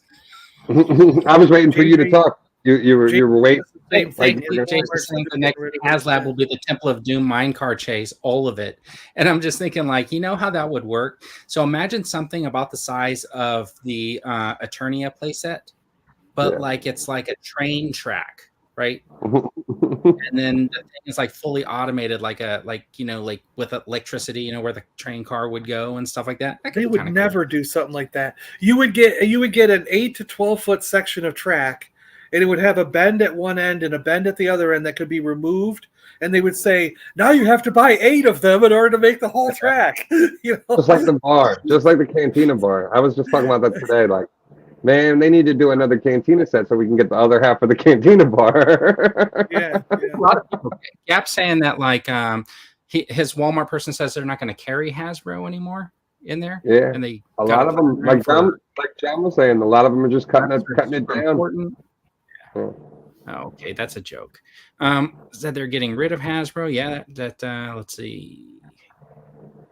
Yeah. Smith's over here. It's also cut down on the size of the shelf space. Oh my gosh, this is no good. What's happening? Yeah. Start walking. You know who else takes down and doesn't put it back is there's this dude that goes into my Target and he is always pulling stuff off the pegs and walking over to that price scanner and just leaves everything on the shelf next to that right by scanner. the price scanner. Yeah, I see that. Yeah, I do that all the time too at mine. I don't leave them there. I take them back. Sometimes I leave it. Because I'll carry 5 things. Everything I have an interest in buying, I carry 5 things over to the scanner, scan them all, then I carry them back, put them back in the thing because they're all full price. Grab the next 4 or 5 items that I'm interested in, walk over, and I will scan things from the same series. Like I'll look at okay, here's an Optimus Prime, here's a sound wave, here's a Starscream. I'll scan all 3 of them because sometimes one figure will be on sale, but the other 2 won't. And it makes no sense, even though they're all in the same assortment. You'd think the whole assortment would be marked down. Or they do it with Super 7 a lot. Like I'll be like, okay, there's a Bat, Super 7, a Roadblock, a Cobra Commander, a Duke, and there's Scarlet. I'll take all of them off, go over to the scanner. Scarlet's $18.99. The Bat is $18.99. Duke rings up $9.99. Nice. Big Guy's $18.99. It's like, wait a minute, why is this one figure $9.99 when all the rest are $18.99? So now I want to ask a question since you're talking about clearance and why everything's different, right? I have a question about clearance. In my Target, the Target exclusive Obi-Wan Kenobi figure is on clearance for $9.98 or something like that. But Lando Calrissian and Saw Gerrera are still full price. Yeah. All the other Rogue One figures have clearance, like Galen Erso, whatever, that the pilot guy, they're all clearance. Why will they not clearance Lando Calrissian or Saw Gerrera? Is that optics on the shelf? Yeah, it's always like, what the hell? Yeah. The saws are all popping up at Ollie's now as like so like they wholesaled them off. What does he say? You're not allowed to use the scanner anymore. Yeah, I think that's an interesting. To me, it's really interesting why those figures are still full price. I mean, even the and like those Landos have been there forever. Forever. It's weird. No, those Obi-Wan, the Andor troopers, and the Shore troopers are all they're all gone. All gone. $6. Yeah, they're all $6 at my Target. Yeah. Yeah. Okay, I think it's optics. I think the retailers are afraid to put those figures on clearance for some reason for what somebody might say to them. That's what I think, but I don't know. Yeah, makes sense. So okay, anyways, I see. Yeah, I know what you're saying. You don't want to clearance a certain one. I got you. Yeah. We got hot or not. This is our reveals of the week.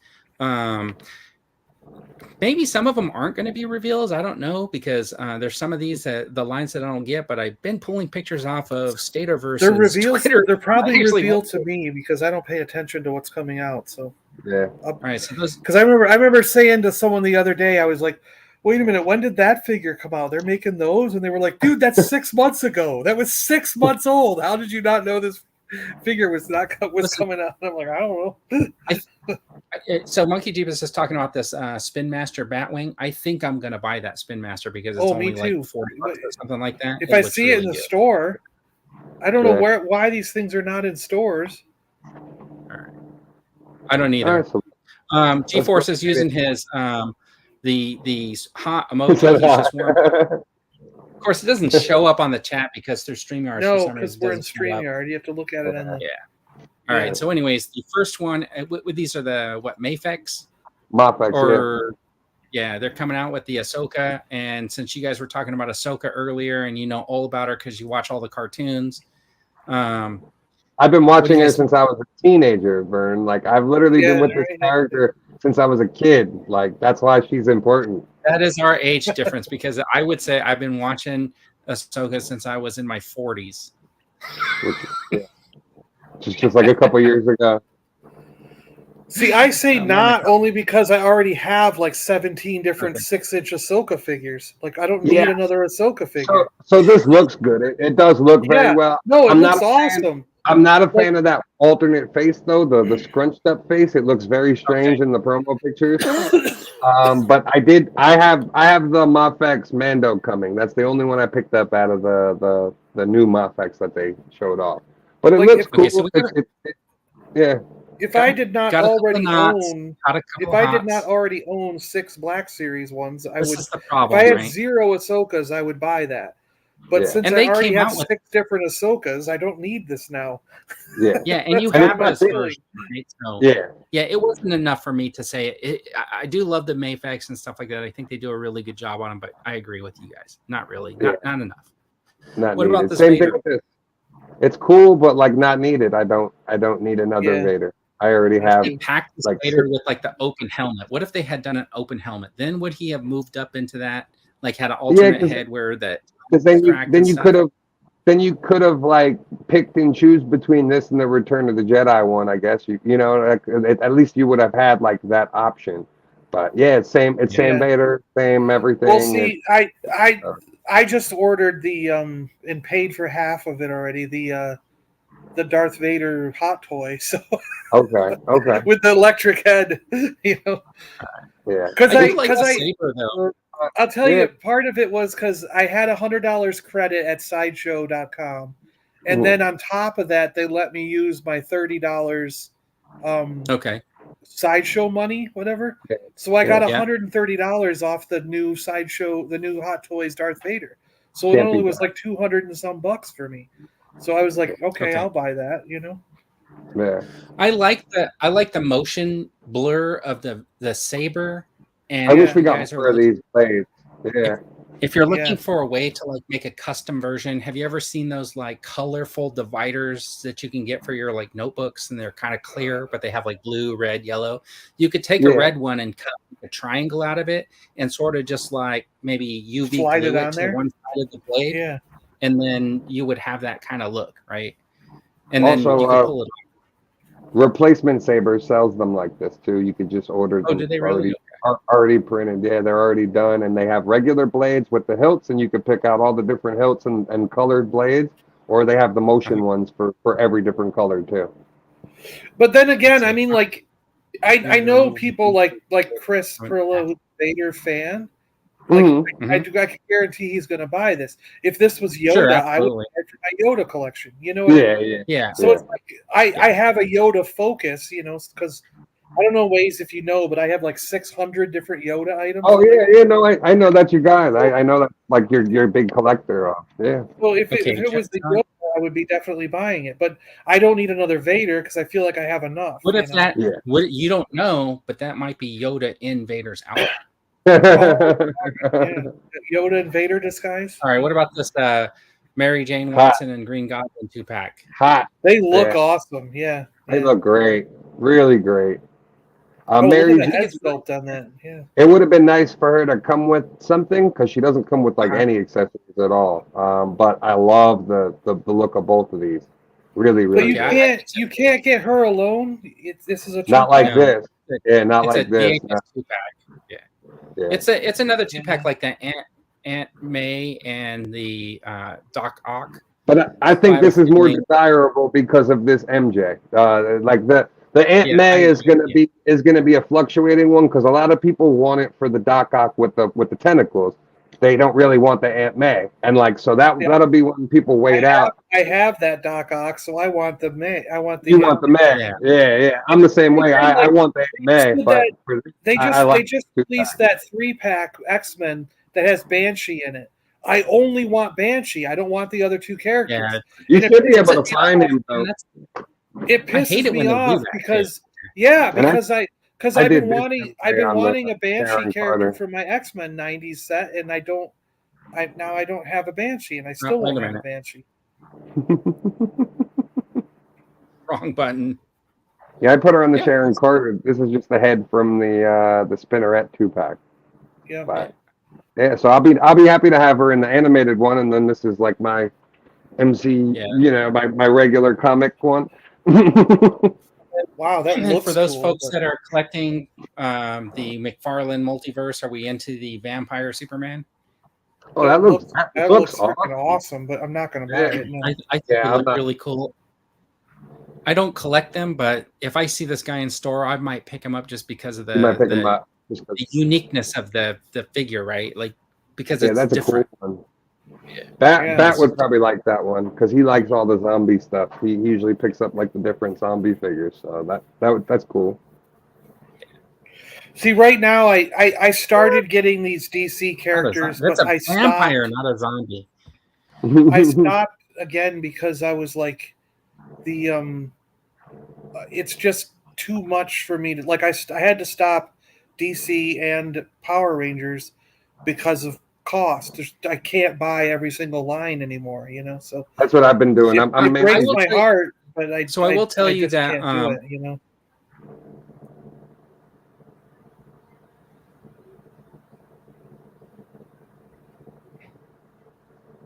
You there, Vern?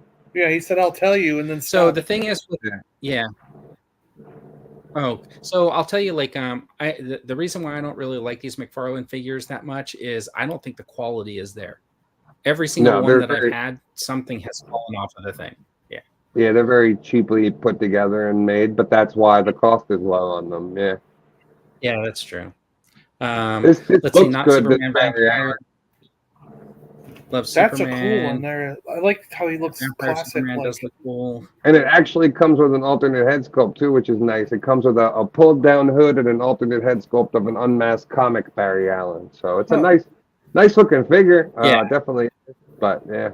I think they do fantastic work on their photography. I think looks really good. I think the difference between what they're doing with their action figure photography and what Hasbro does is they have their Shooting the Galaxy guy just shooting pictures in front of like a basic background because they're trying to highlight here. And these guys are actually using like dioramas and stuff. I think they need to shift to this type of photography to get people like really they do it for G.I. Joe. Well, they were doing it for G.I. Joe, but I think they stopped, didn't they? They do. But why hire that guy who made his name taking pictures in these scenes with backgrounds and stuff to just take like studio portraits? You know what I mean? That's right. Makes sense. Yeah. And like he's been doing it with G.I. Joe, and those G.I. Joe shots look great every time you see them. But should we just skip the Power Ranger stuff? I'm in on. Looks good. I mean, look at that packaging. It looks awesome.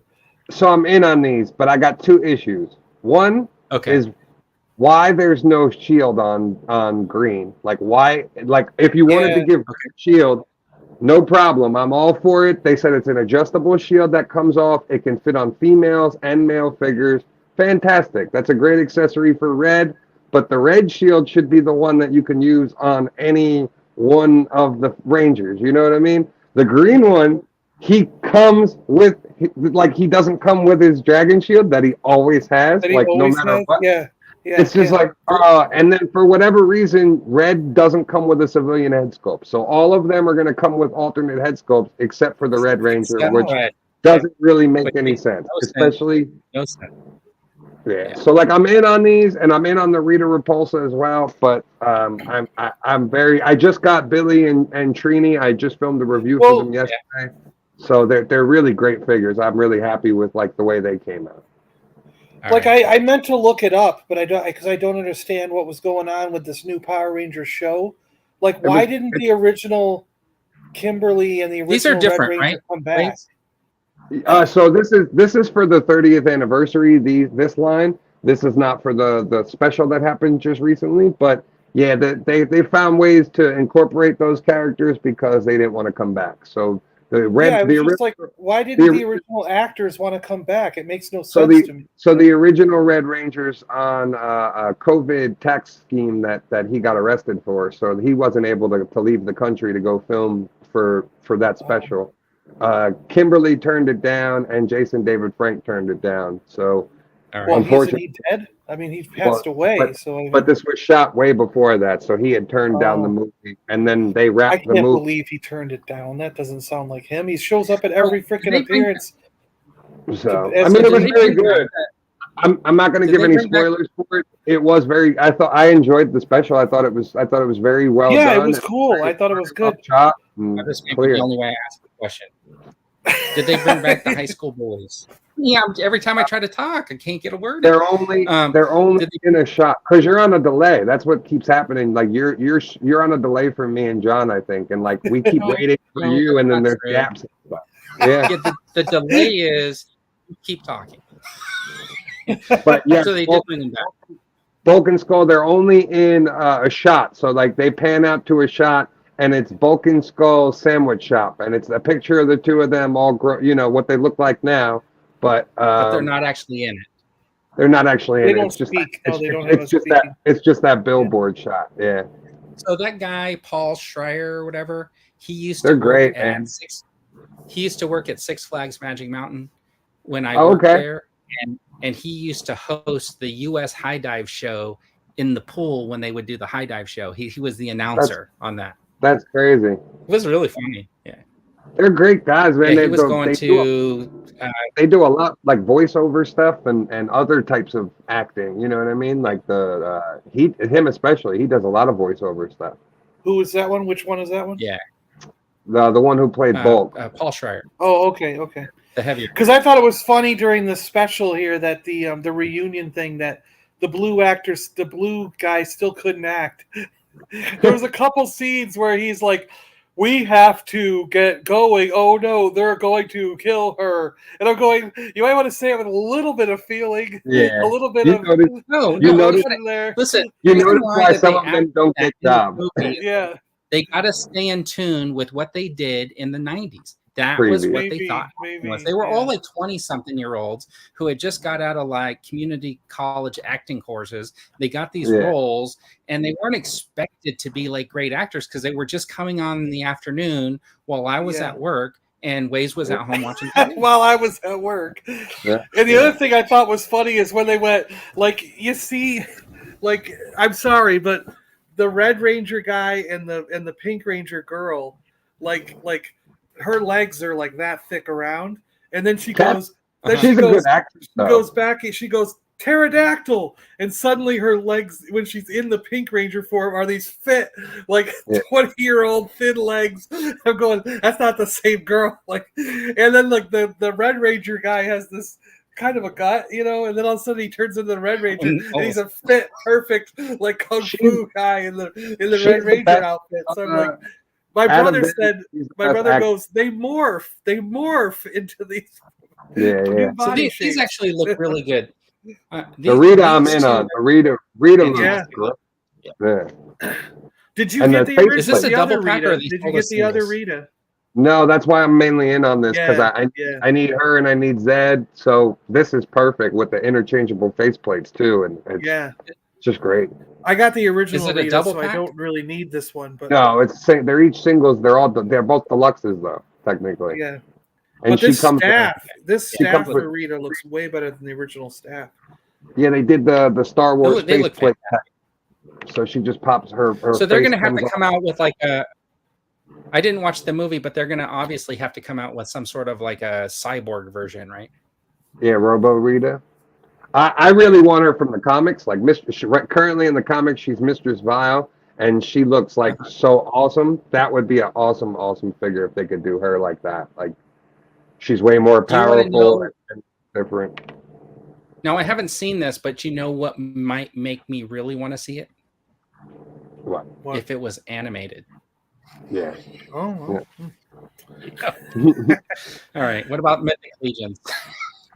No. That looks cool. I'm not Nobody- in on these. Though. I don't collect these, but they're Yeah, they I don't own any Mythic Legions yet, but that does look really cool.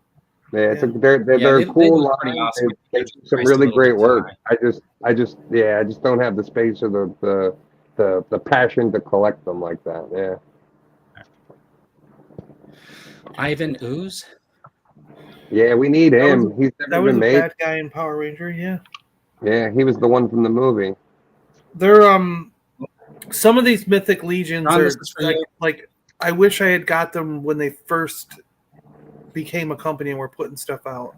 Yeah. Because there's a couple from even back then that I would have liked to have had, but now they're too expensive. And sometimes when a line has been going for a couple years, I just get to a point where, well, I didn't get any from the first few runs, and now I don't want to get into the line late. And have to go back and backtrack those figures. If there's anything, yeah, because not necessarily like wanting to get them all, but it's just like once I got something that they just put out, I would be like, well, it would have been cool to have him fighting against that character they put out 3 years ago, and then Yeah. That's the tough part when about the line. first came out with that headless horseman, man. That was like that almost got me, but I didn't. Anyway, I'm surprised you didn't What get about it on this, the. No. What about this 1-to-1 scale life-size Grogu and Pram, I guess, right? It looks great. it looks awesome. I mean, I don't know. The other one's fantastic. I don't have the previous version, but I've seen it, and it looks great. Like it literally is the same size as Grogu. So I mean, cool. But I'm sure it's going to be like $700. I wish this was the one from Saturday. Yeah, I wish this was the one from Saturday Night Live. You guys haven't seen that, but they do a skit where the dude's in like a little group. Yeah, I've seen it. He does a skit where he's Grogu. I guess I'll have to look it up. And here we go. Not another Grogu. Unless it's in the IG-11 body yet. So what's the price point on this? I haven't seen it. I'm assuming it's going to be probably over $500. Especially if it's coming. Yeah, I mean it's a 1-to-1, right? Yeah, the last one was like it going to come signed or something like that by the artist or with a certificate of authenticity or that's. So was this new? Was this newly announced? Looks new to me. It was newly put up because Amazon was supposed to put this up 2 weeks ago and then they didn't. So like everybody thought it sold out, but then they finally put it up for listing last week. So I'm in on this. Was up there. Okay. Yeah, I'm in on this. Eric, bitch got me in on the Mando helmet, and once I saw this was coming out, I had to get this one. Yeah, it is. I've got a Darth Vader helmet down there, and the only other ones I would like is Stormtrooper, Biker Scout, and Snow Trooper. Well, Biker Scout's coming out next. That's the Biker Scout at the end of the year. Yeah, I might end up getting that Biker Scout one. I'm gonna hope it goes down in price. I don't know because like my targets have most of the targets that I have I got 7 targets, and most of them still have 1 or 2 of those Bo-Katan helmets, and they've just been sitting there. So and they're priced down too. They dropped them to under 100. Mine haven't dropped them yet, but I'm kind of hoping the same thing happens with the Biker Scout, is they all get 1 or 2 in, and they just sit there, and they might get marked down or. Yeah, like there's one target that if something's been there for a while, sometimes I can go to the guy and go, "Hey, this has been here for like 3 months, and can you just mark it down a little bit?" And I'll get ready. He goes, "All right," and I because he knows I'm going to buy it, and Yeah. So Yeah, see, this is my favorite iteration of the like. I'm not in on the clone helmet, the regular one. I don't Yes. really buy a lot of clones outside of like the 501st, but because this was like a big moment in Clone Yeah. Wars, this is Okay. one for me. This is like my favorite iteration of the clones was the 332nd. So yeah, I'm in on this one. But I did it through Amazon, so this way you get the pre-order guarantee. The release date's not till October or November, so chances Gotcha. are you'll get a couple holidays before that. Maybe the price drops a little bit, and you'll get that pre-order guarantee, which is great. That's mainly why I go with Amazon for a lot of stuff, Yeah. simply because 9 times out of 10 you get that discount, and it ends up helping you out. yeah. All right. Transformers. Was this new? It Armada, was yeah, newly put out, yeah, and this is something that Crimson in our group chat has been trying to, showing off Yeah. for months now and talking about. He was the one who like first leaked it when it came out, and then TF Fan, he's another one that really was into this. In my opinion, like I don't collect Transformers, but this looks like if you need an Optimus Prime, which I'm sure you probably have like 20 of in your collection.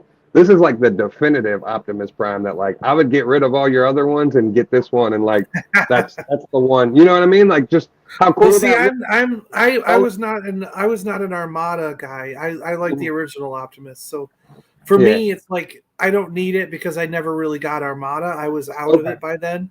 But as far as a Armada Optimus Prime, it is the best one I've seen. I would, if I were into Armada, this is the one I would get. You know what I mean? I love the way the trailer folds out into that battle station. It just looks that's what I was saying. Like the detail of it, the way that all pops out. Like to me, that just looks like such a dope version of Optimus. Like this. Yeah. The problem I have with Transformers is it's a complete ripoff of the GoBots. Mister. Hey, Drax's family was killed by a GoBot. Yeah, that's right. That's right. The other side of it too is that is pretty. That Optimus Prime is going to be like $80 to $100. And it is $100. I think it's sold out at $100. Yeah. And like I complain a lot about our 6-inch figures, but it's worse with Transformers. Oh, I mean, some of the 5-inch figures for Transformers are $35. So it's like it's exponentially worse, and it's made it so I'm barely buying any Transformers, even though in my history, like if you were to look in my toy room, the main room, it's Star Wars and Transformers. Like Transformers was my number 2 to buy. And I am almost completely priced out of that hobby because of the jack in prices. You know what I mean? And it's because it's worse. It is the worst with Transformers. Those prices are getting to be unbelievably high. It used to be that a Titan that was 18 or 24 inches tall was $100. Okay. And now the 12-inch figure is $100, and they put out 7 of them at a time. It's not just one a year. It's like there's 7 or 8 of them. You know what I mean? So you're like, I got to spend $1,000 on Transformers just to keep the collection going this month.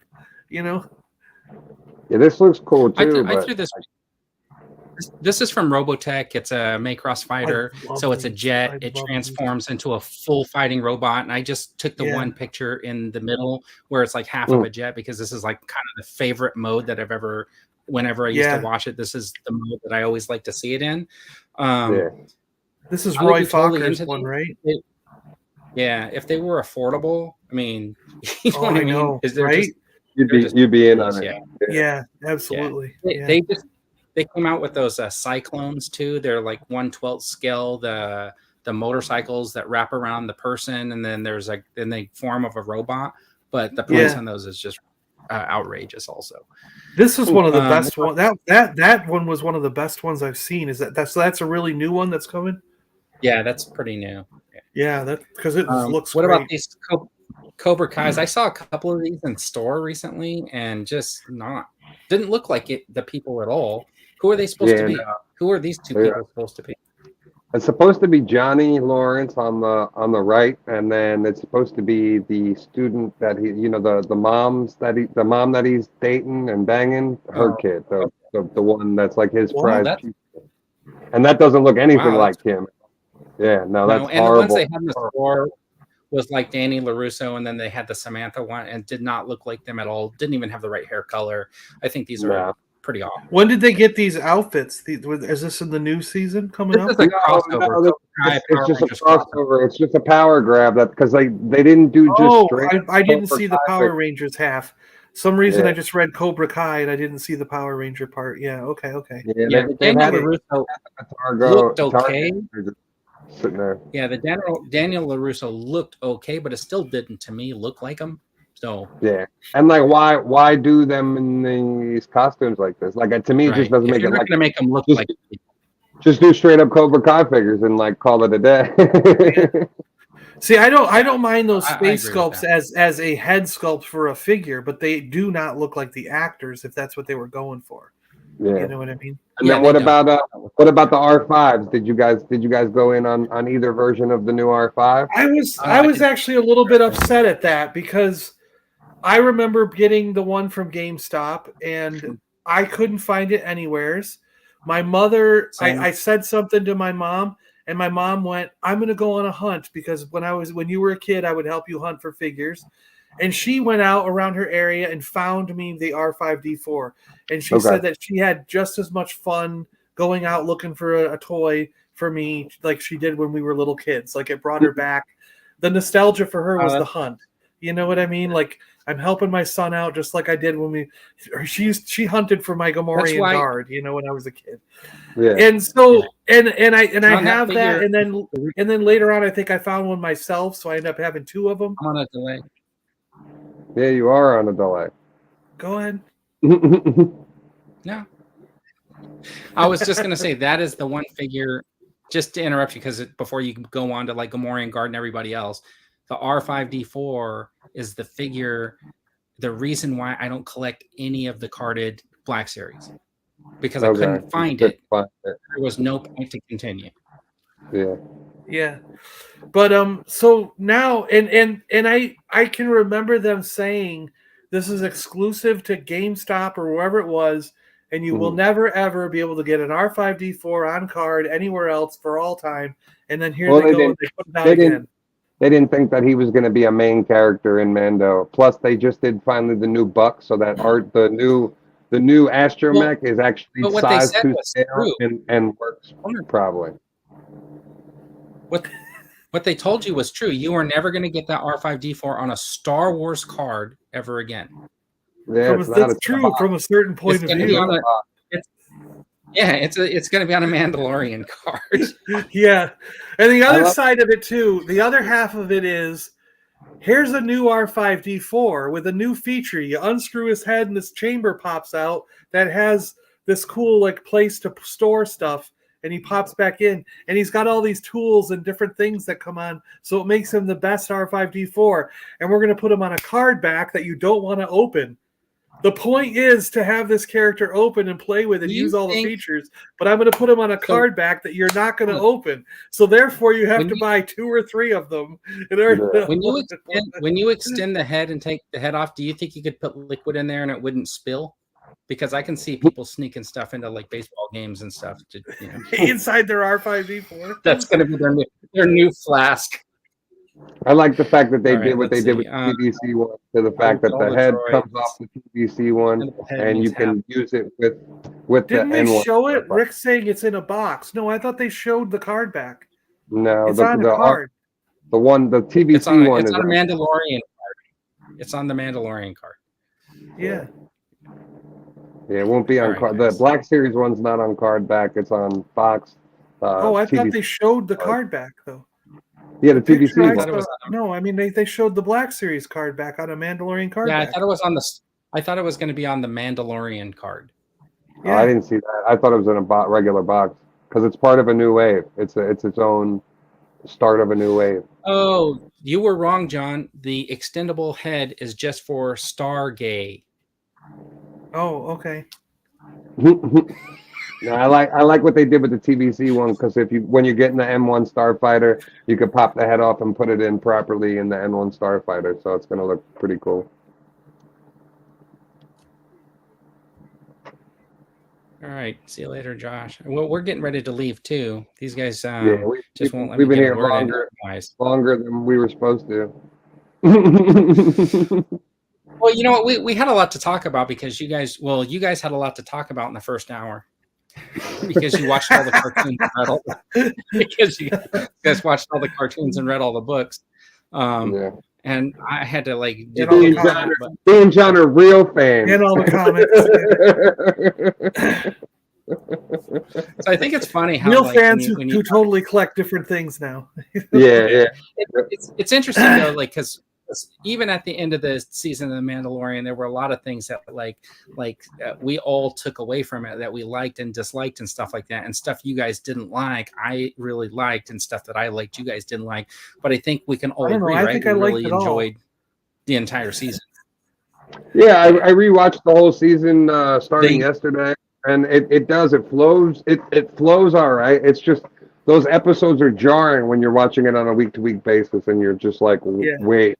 All this happened last week. Why are we doing this? When you get to the Coruscant part and you're like waiting to see the Mandalorian, it's kind of like how they interrupted Boba Fett to do that entire Mando episode. But you couldn't be upset with the Mando episode because they were so good.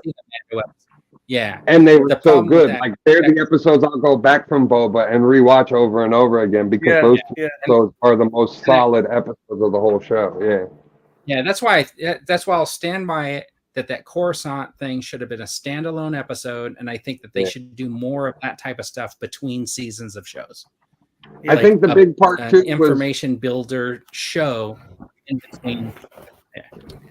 I think a big part too that turned a lot of people off was like as soon as we got to that episode with the Elia Kane thing, and they even hinted at the signs of the First Order.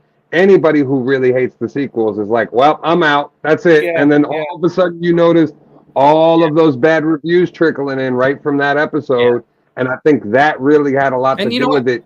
You're playing into a fandom that's still very split over those movies, and really, where you should be going the opposite direction, they're leaning into it, and I think that's coming from Kathleen Kennedy and the higher ups at Disney. That this is our theme park. At the end of the day, this is what we're concerned about: is selling tickets to come here. So you got to incorporate this shit whether you want to or not. And I think that caused issues in this season of Mando. That's my biggest, I think, complaint about this. I really think it was because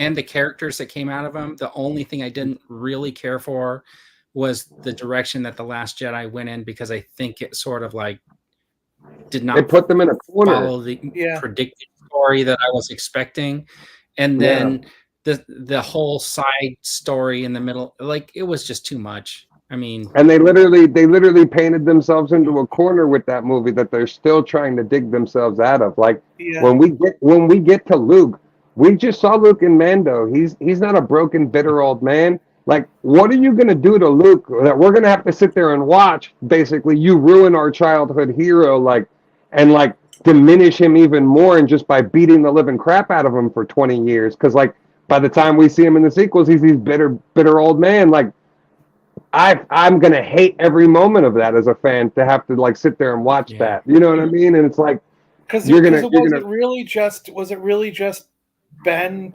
attacking him and killing his students? Well, that's what I mean. You're gonna have to. To me, more than that, right? To me, you got to bring Mara Jade in and kill her. Like, that's the only thing that makes logical sense in the scope of things. Is like, he lost the one thing that he truly loved. Then Ben, then this, and I'm saying from a big scope standpoint, hey, you're not going to question your nephew's having a bad dream. Like, if you went through a traumatic experience like that, where you lost the person you loved and lost your soulmate, quote unquote, you're going to be in a different even your own child too.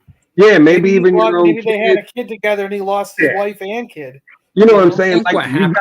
You're gonna have to do something super traumatic to Luke to push him over the edge to that point that he tried to kill his nephew. How could he ever face his sister again?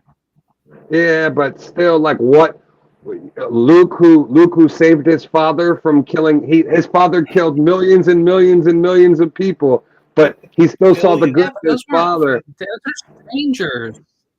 and then the one bad dream the kid has, you're gonna try to kill him with a lightsaber. Like, come on, there's gaps in that shit, and like they're gonna have to show it and fix it. It's just gonna be unfortunate.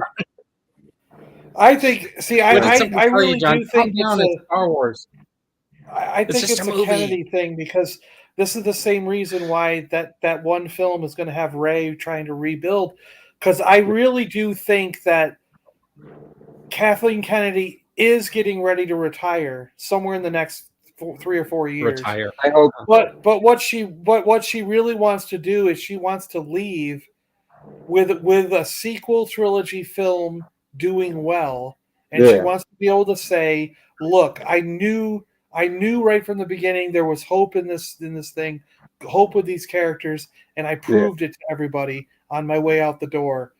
But the thing is I agree with you, where I don't think it's time yet. You needed to wait another 10 years before you did this stuff. And let those kids that are like, those are their Star Wars movies. They did for me. Up. I'm a prequels fan. Like, those were my movies as a kid. So like, even though I saw the originals before the prequels, those prequels were like made at my, like, I went to the theater. I had that experience seeing those movies in a theater back to back to back as like a child. So like, I've always been a fan of the prequels, but I know not everybody was. So it's like, you need to give it that time for those kids in that generation to grow up, and then you can, hey, now we'll go back to Rey, and now maybe people will feel different about it, because we spent the last 10 years telling these stories in between. Like, let that stuff happen first before you went back to it. I get why they're doing it. Because some people who didn't like the prequels had the Clone Wars and Rebels and other things to sort of fill in those upon that, and then make you enjoy them. So like, that's what we're gonna need to see with this, and I think if that's the direction they go, it could work. I have a feeling though, with them jumping the 10 years or the 15 years, whatever it's gonna be, from the sequel era, I think they're gonna softly. Either they won't acknowledge anything that happened in those other movies. They'll literally act like they never existed, and they'll just start with Rey. Hey, Rey's the Jedi leader, and here we go on a new adventure. Well, you know what? Or they'll use it to softly reboot certain aspects of those movies. I think. You know what? It's really. You think they're going to go the other way, Vern, where they'll just not acknowledge them at all and just say it's. I don't think they will ever admit that, like, they won't do a soft reboot or anything, because that will be admitting that there was a flaw, that they made a mistake, which they are never going to do. They're always going to say these are the stories and we stand behind them. They're never going to try to retcon any of that. Yeah. See, I think to do little aspects. Maybe they find a way to bring Kylo back alive for whatever's going to happen. I don't think it has anything to do with that. I actually think it's going to depart from the sequels. I think what it is Rey is the teacher, but you're going to be following 4 or 6. There's either going to be 4 or 6 new little trainees, and this movie's going to set them up as being. And then those 4 to 6 characters are going to move on in another film. They'll be your future characters. Their adventure going into the future. That kid from The Last Jedi with the broom. The broomstick kid. A couple aliens. They'll get a couple aliens, and Grogu. And what'll probably happen is one of the kids throughout the films is going to turn to the dark side, and the other kids are going to have to fix that or whatever. You know what I mean? They said there's some sort of threat or to they're just going to live in Jedi Order. Yeah. But after that threat, one of the kids will turn bad. It'll turn to the dark side and create this whole thing. But it'll or Rey will, because I don't think that I don't think it's like Rey's going to be the main character. Unlimited power. I agree with you. Just full on. They're going to do exactly what they did with The Force Awakens. Where they're going to find some new actors who have never really been in anything like they did with The Force Awakens, and they're going to do another set of movies that are going to follow these new characters and people. And you're right, she's going to be like the one carryover from the previous sequels. Bridges the gap to the new one. Yeah, makes sense. The other thing too is I was going to ask you guys, would it bother you if some of these movie ideas didn't come out in the theater? Like, why do streaming services decide, like, okay, we're going to get something after it was in the theater and then put it on streaming, or we're going to make it a series that has to be 6 or 8 or 10 episodes? Why not just make it a movie and put it on there? 2.5 hour. I'm the same way. On the streaming and just put it out. Like, yeah. So I don't understand what the. So hold on. Is. I think that has to do with like budgeting and stuff like that, right? Because like Apple TV Plus does that thing where they just had that movie come out that they, it's got some higher name actors or whatever. So they spent some money on it and they put it right to streaming. They didn't have to throw it in a theater for like 4 months or whatever. Well, Netflix does a lot of those, But the way the traditional companies are made, they have an obligation to put those movies in theaters. In theater, because that's what has something to do with the pandemic. Yeah, the way they're producing. Because right now you can buy. Wasn't Thor in that? Yeah, because right now you can buy Quantumanium. Yeah. What? Chris Hemsworth? You can buy Quantumanium, but you can't see it on Disney Plus yet. No, because it's still within that time period of release or whatever. Yeah. All right, I think we talked this Mando to death here, in a way. Overall, I'm looking forward. I'm looking forward to next season. Never watching another Star Wars. No, I'm just kidding. One other thing I want to say is that. Okay, go ahead. The beginning of Rise of Skywalker, where we saw Poe Dameron, Finn, the Slug Monster, and Chewbacca on like that mission. Mm-hmm. Like, I want that to be either a movie or a bunch of a television series. Like, I want to see Finn, Poe, Chewie, and Slug Monster, like, go on adventures together. I want to see them doing missions for the New Republic or whatever you want to do, and like have that as a weekly show or a full movie of just those characters doing some spy mission. I got an idea, John. Mission, Write up a script and a treatment and see if you could get it made. And then with no credentials. With no, maybe they've never heard of me before. They've never heard of me before. I have no credits to my name, no track record of being good or anything. And they're going to be like, yeah, let's do this. All right. Hey, guys, thanks for hanging out this week and talking about the Mandalorian and stuff like that. It was a lot of fun, even though you guys didn't let me really say anything in the first hour and a half. Waze, did you like still had a lot of fun. And to everybody in the chat, I want to say thanks for showing up and participating. It was a lot of fun having this conversation. John, you have anything left to say before we hear from our sponsor? Tune in tomorrow for Jeopardy. It's Luke and Leia, and they run around and you can play with them unless your parents tell you you're too old to play with toys, and you ask them, well, why did you buy me these in 1977 if you don't want me playing with them still? Anyways, there's a solution. If you're all grown up and toys are not for you, here's some enamel pins from Left Coast Graphics. They remind you of those vintage figures of back in the day, and you know what? When nobody's looking, you can pull them off your jacket and go, hey, Leia, let's go! And the ships come in these fantastic boxes that you can fold out, and here's the one for Boba Fett's infamous enamel spaceship. This is the pin. It looks fantastic. You could put it on your jacket, but like I said, when nobody's looking, you could fly those ships around. So remember, get your enamel pins with these awesome card backs and these fantastic pins that double as toys, but don't tell your parents.